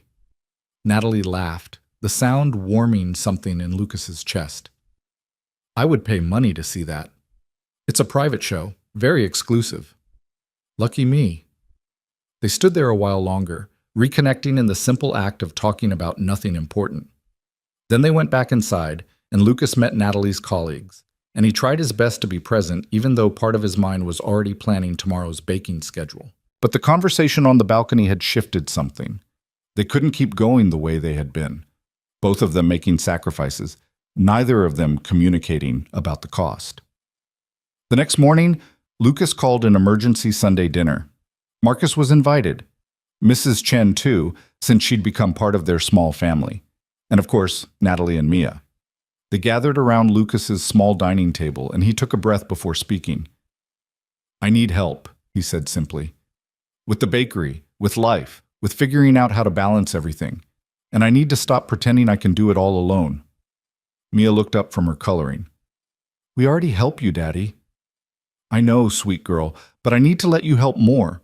And I need to ask for help instead of waiting until everything's falling apart. What do you need? Marcus asked. And so Lucas laid it out. The expansion plan that was succeeding but overwhelming him, the schedule that left no room for rest, the fear that he was failing at everything by trying to be perfect at everything. I need someone to help with morning prep 3 days a week, he said to Marcus. I know you have your own job, but if you could spare a few hours. Done, Marcus said immediately. I've been waiting for you to ask. I need help managing the business side, Lucas continued, looking at Natalie. Not just advice, but actual shared responsibility. Someone to handle the marketing and online orders and all the things I'm terrible at. I'm in, Natalie said, on one condition. You actually listen when I make suggestions instead of nodding and then doing everything your way anyway. Lucas winced. Fair. I can help too, Mrs. Chen offered. Maybe watch the counter during afternoon rush? I'm retired. I have time. And I can keep making the bakery more colorful, Mia added seriously. That's important for business. Lucas looked around at these people, his family, biological and chosen, and felt the weight he'd been carrying start to distribute more evenly. Thank you, he said, his voice rough. All of you. That's what family does, Mrs. Chen said simply. We help each other. After dinner, when it was just Lucas, Natalie, and a sleeping Mia, They sat together on the couch, Natalie's head on his shoulder. "This is going to work," she said quietly. "The bakery, us, all of it. How can you be sure?" "Because we're finally doing it right. Asking for help. Being honest. Building something together instead of trying to manage everything separately." Lucas kissed the top of her head. "When did you get so wise?" "Right around the time I met a stubborn baker who made me want to be better." "I'm not that stubborn." Lucas, you tried to fix a commercial oven by yourself using YouTube videos, and I almost succeeded. You made it worse." Details. They sat in comfortable silence, and Lucas found himself thinking about how far they'd come from that rainy night at the cafe, how Natalie had gone from a stranger to someone essential, how his carefully controlled life had opened up to include possibilities he'd stopped letting himself imagine. It wasn't perfect. There would be more arguments, more moments of doubt, more challenges they couldn't predict. But for the first time in 3 years, Lucas felt like he was moving forward instead of just surviving. And that was everything. The winter months transformed Hale and Hearth in ways Lucas had never imagined possible. With Marcus handling morning prep, Mrs. Chen managing afternoon shifts, and Natalie taking over the business operations, the bakery didn't just survive the rent increase, it thrived. Custom orders tripled. The wholesale contracts with local restaurants provided steady income. Natalie had even convinced Lucas to start a small baking class on Saturday afternoons, which sold out within hours of being announced. But the real change wasn't in the numbers or the expanded business. It was in the way Lucas moved through his days, no longer carrying everything alone, no longer convinced that asking for help meant failure. He was learning, slowly, to trust. It was a Thursday morning in late February when everything shifted again. Lucas was pulling fresh croissants from the oven when Natalie walked in, earlier than usual, with an expression he couldn't quite read. "Hey," he said, dusting flour from his hands. "You're here early. Everything okay?" Natalie set her bag on the counter, her movements careful. "I need to talk to you about something big."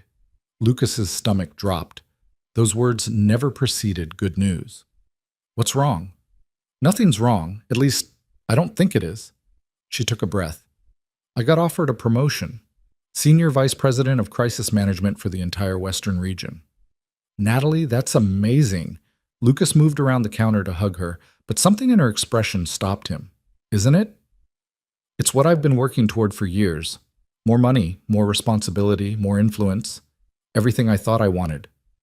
But it's based in San Francisco. They want me to relocate." The words landed like a physical blow. San Francisco was 8 hours away. A different life, a different world. "When would you have to move?" Lucas heard himself ask, his voice sounding distant. "They want an answer by next week. If I accept, I'd start in April." Natalie's eyes were bright with unshed tears. "Lucas, I don't know what to do." "This is your dream job." "I thought it was. But now I have you and Mia and Sunday dinners and a life here that actually feels like living instead of just achieving." She grabbed his hand. "I don't want to lose this. Lose you." Lucas wanted to tell her to stay, wanted to beg her not to go, to choose them over her career. But he thought about what that would mean, asking her to sacrifice years of hard work, to give up an opportunity that might never come again. "You can't turn this down because of me," he said quietly. "Why not? You turned down expansion opportunities to stay here for Mia. That was different. Mia's my daughter. She needs me. And I need you." Natalie's voice broke. "I love you, Lucas. I've loved you since you walked into that cafe smelling like bread and being honest when you could have just lied. I love the life we're building. I don't want to walk away from that." It was the first time either of them had said those words. Lucas felt them settle into his chest, warm and terrifying and absolutely true. "I love you too," he said, "which is why I can't ask you to choose between your career and us. That's not fair to you." "So what do we do?" They stood there in the empty bakery, the morning sun just beginning to stream through the windows, both of them facing an impossible choice. "We talked to Mia," Lucas said finally. "We figure this out together. All of us." That evening, they gathered in Lucas's living room, him, Natalie, and Mia, who sensed something serious was happening and had put away her usual boundless energy. "Sweet girl, Natalie has some news," Lucas began carefully. "She got offered a really important job. It's a big deal, and she worked very hard for it." "That's good," Mia said, looking between them uncertainly. "Right?" "It is good," Natalie said softly. "But the job is in a different city, far away, and I have to decide if I want to take it." Mia's face fell. "You're leaving?" "I don't want to, but it's complicated." "Why is it complicated? Just stay here."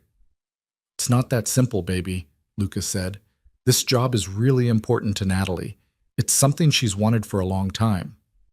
"But we're important too, aren't we?" Mia's voice was small, and Lucas felt his heart crack. "You are," Natalie said quickly, kneeling in front of Mia. "You and your dad are the most important people in my life. That's why this is so hard. I don't want to leave you, but I also don't want to give up something I've worked toward for 10 years. So you're going to pick the job." "I don't know what I'm going to pick. That's why I wanted to talk to you, because you're part of this family now, and this decision affects all of us."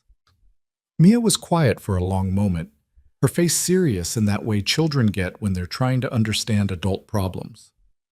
Finally, she looked at Lucas. "Daddy, when Mommy was sick, did she give up her job?" The question surprised him. "Yes, she had to stop teaching to focus on getting better." "Did she want to?" "No, she loved teaching, but sometimes we have to make hard choices." "Did she regret it?" Lucas thought about those final months with Sarah, the way she'd talked about her students with such longing, the plans she'd made for returning to the classroom that she'd never gotten to fulfill. "I think she regretted not being able to teach anymore," he admitted, "but she never regretted choosing to fight for more time with us." Mia turned back to Natalie. "I don't want you to regret things, but I also don't want you to leave." "I know, sweetheart. I don't want to leave either." After Mia went to bed, Lucas and Natalie sat on opposite ends of the couch, the space between them feeling vast. "What are you thinking?" Natalie asked. "That I'm being selfish, that I should tell you to take the job and be happy for you without making this harder. But I can't imagine my life without you in it anymore. You've become part of everything, the bakery, Mia, our future, and I'm terrified of losing that." Natalie moved closer, taking his hand. "What if we tried long distance? I could come back every other weekend. We could video call every night." "For how long? A year, 2 years, 5? That's not a relationship, Natalie. That's just prolonging the inevitable." "So you're saying we should break up?" "I'm saying I don't know what the answer is." Lucas ran his free hand through his hair, frustration and fear mixing together. "I want you to be happy. I want you to achieve your dreams. But I also want you here, with us, building this life we've started. What if I asked you to move with me?" The question hung between them. Lucas thought about it, packing up everything, moving Mia away from the only home she'd ever known, starting over in a new city. "I can't," he said quietly. "The bakery is here. My family is here. Mia's school, her friends, Mrs. Chen. I can't uproot her like that, not after everything she's already lost." "I know." Natalie's voice was thick with tears. "I knew that before I asked, but I had to try." They sat in silence, both of them facing the reality that love sometimes wasn't enough, that timing mattered, that two people could care deeply about each other and still want incompatible things. "I need to think about this," Natalie said finally. "Really think.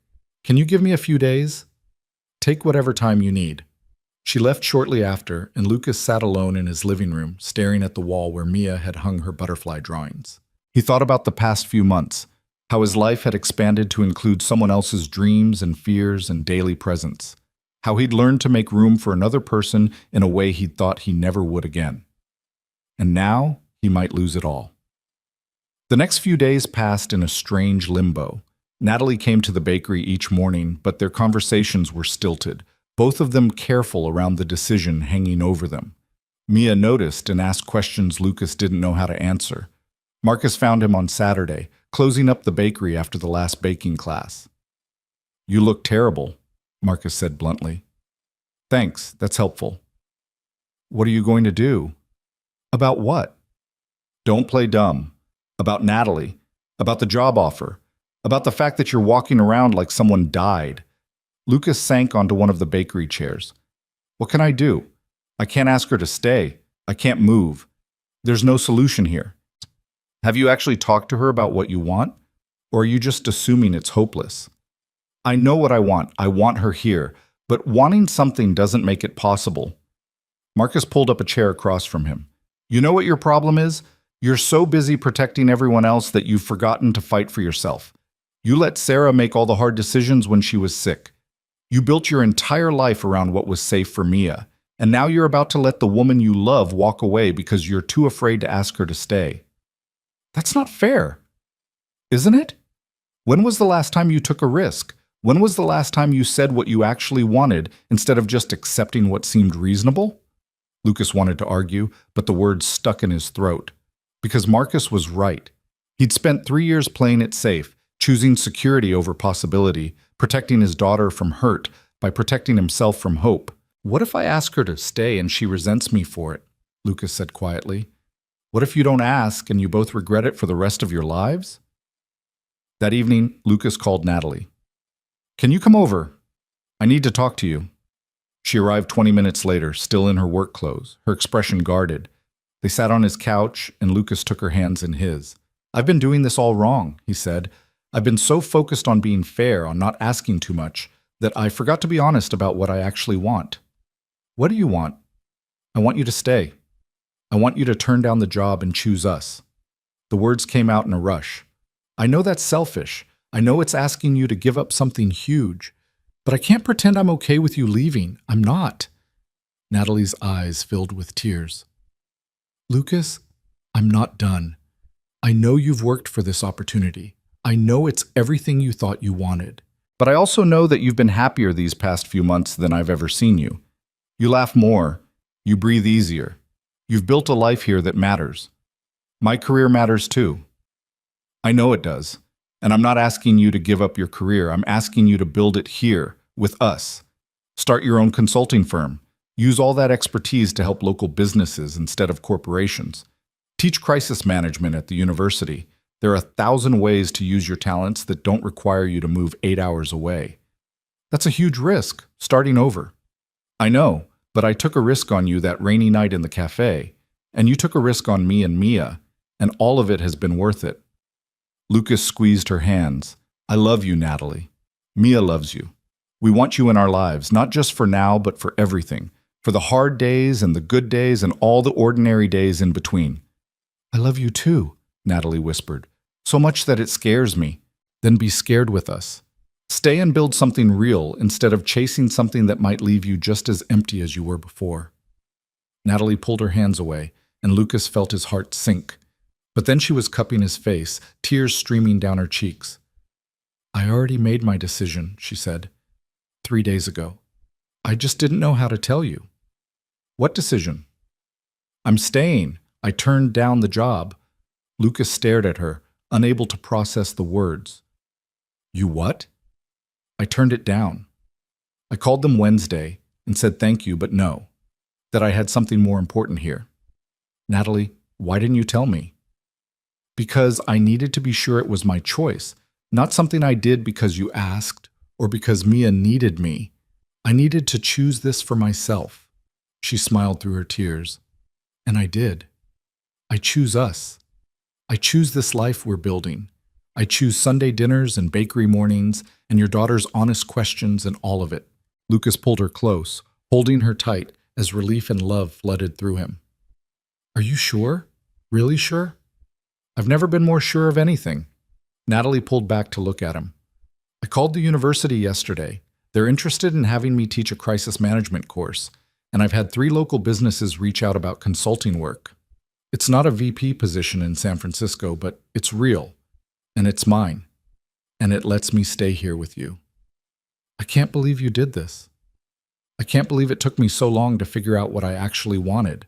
She kissed him softly. It was never about the title or the salary or the prestige. It was about feeling valued, feeling like my work mattered, and I get that here. With you, with Mia, with the community we're part of.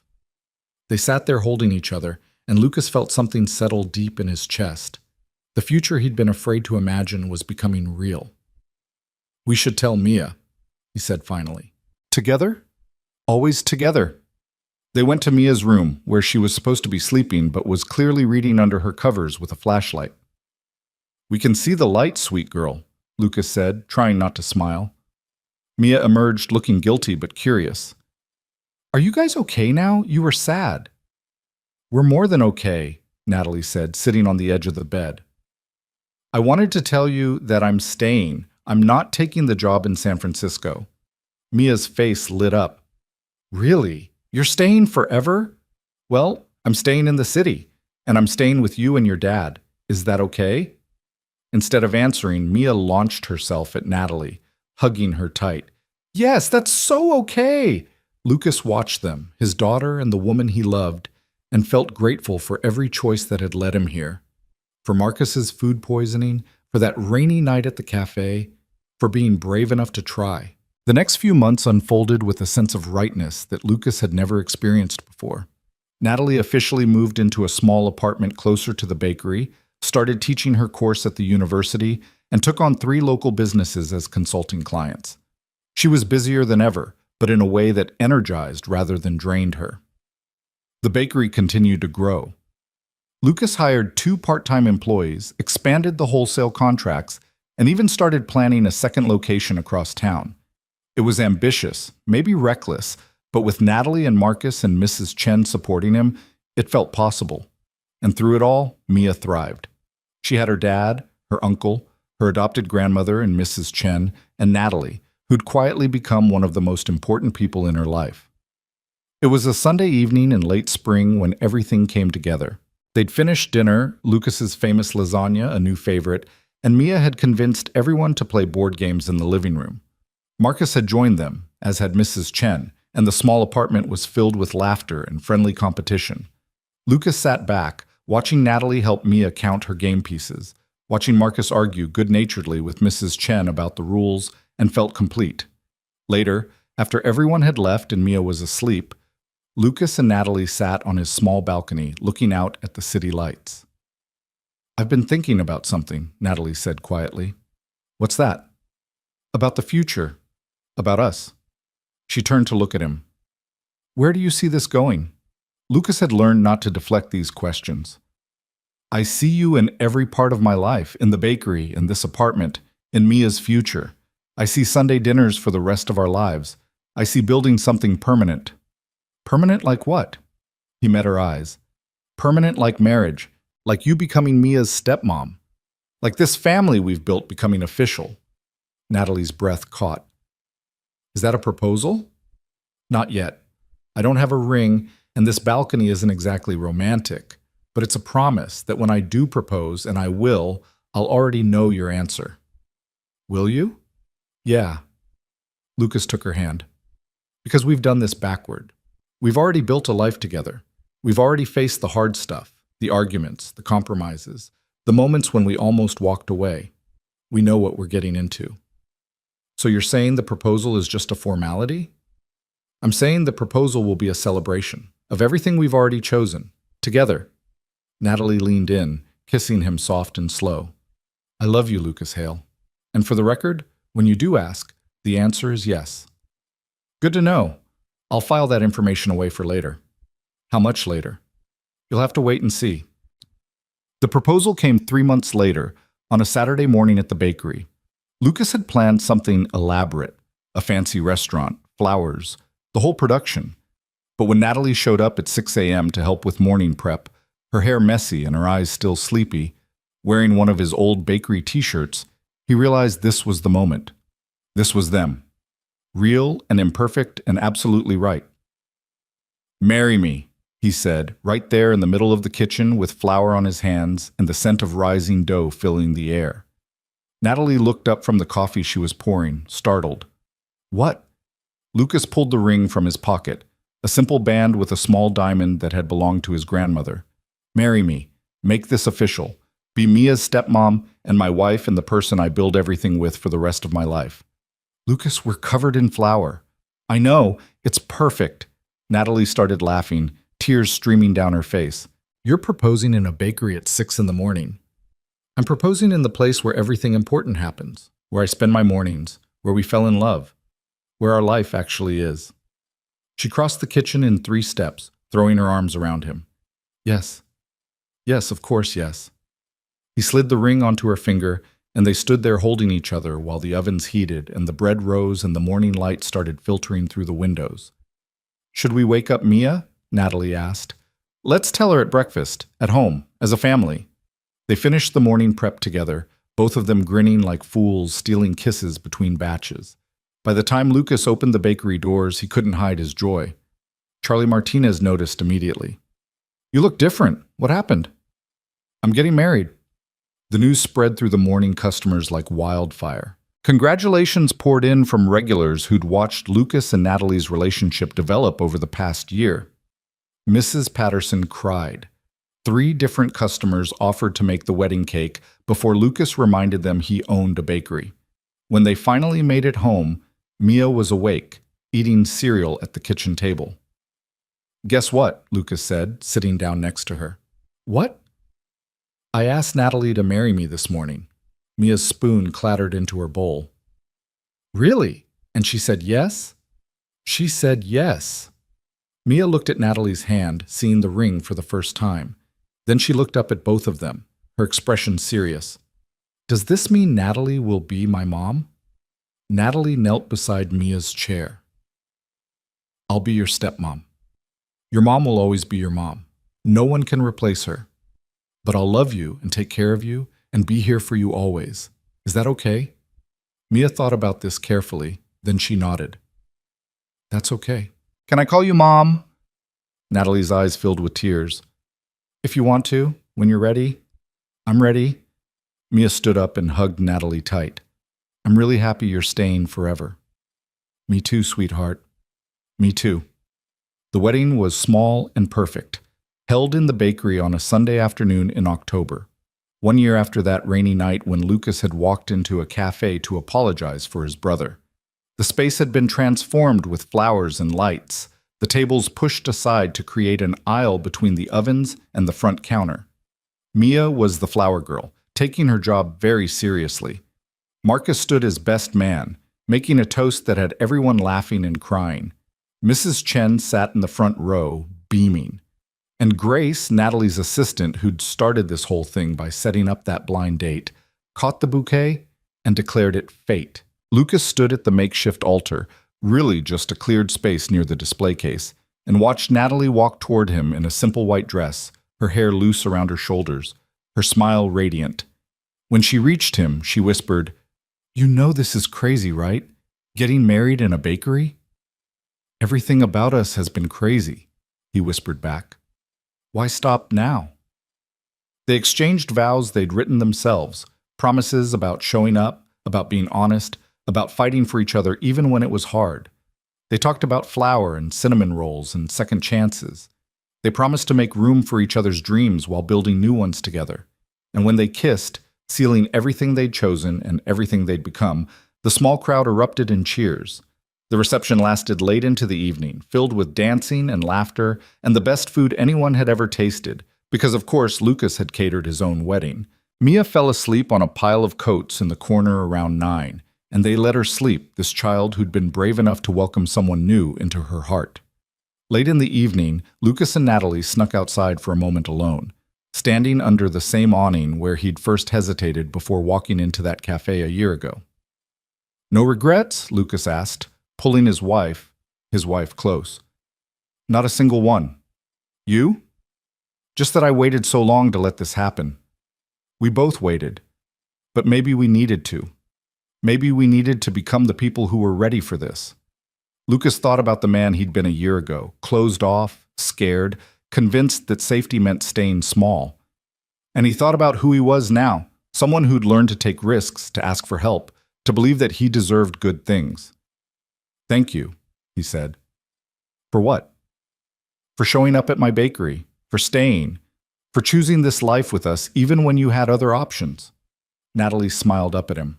Thank you for being brave enough to let me in, for trusting me with your heart and your daughter and your dreams. They stood there for a moment longer, the sounds of celebration drifting through the bakery windows before heading back inside to their family.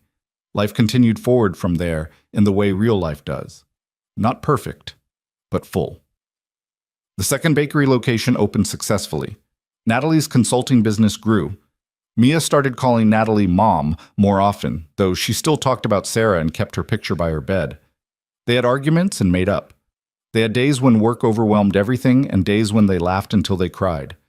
They had a life that was messy and complicated and absolutely worth every moment. And on Sunday evenings, they gathered around the dinner table. Lucas, Natalie, Mia, Marcus, Mrs. Chen, and whoever else had become part of their growing family. They shared food and stories and the comfortable chaos of people who'd chosen to be there. Lucas would look around that table sometimes and think about choices. About the choice to show up on a rainy night, the choice to keep coming back, the choice to be honest even when it was hard, the choice to stay instead of run. He'd never planned to date again, never imagined opening his heart to someone new, never thought he'd build a family that included someone who wasn't Mia's biological mother, but who loved her just as fiercely. But standing in his brother's place on that rainy October evening had led him here, to a life richer than the one he'd carefully constructed, to a love he'd stopped believing was possible, to a future full of flower and laughter and the best kind of beautiful chaos. Sometimes the wrong place at the wrong time turned out to be exactly where you were always meant to be. Sometimes the substitute became the real thing.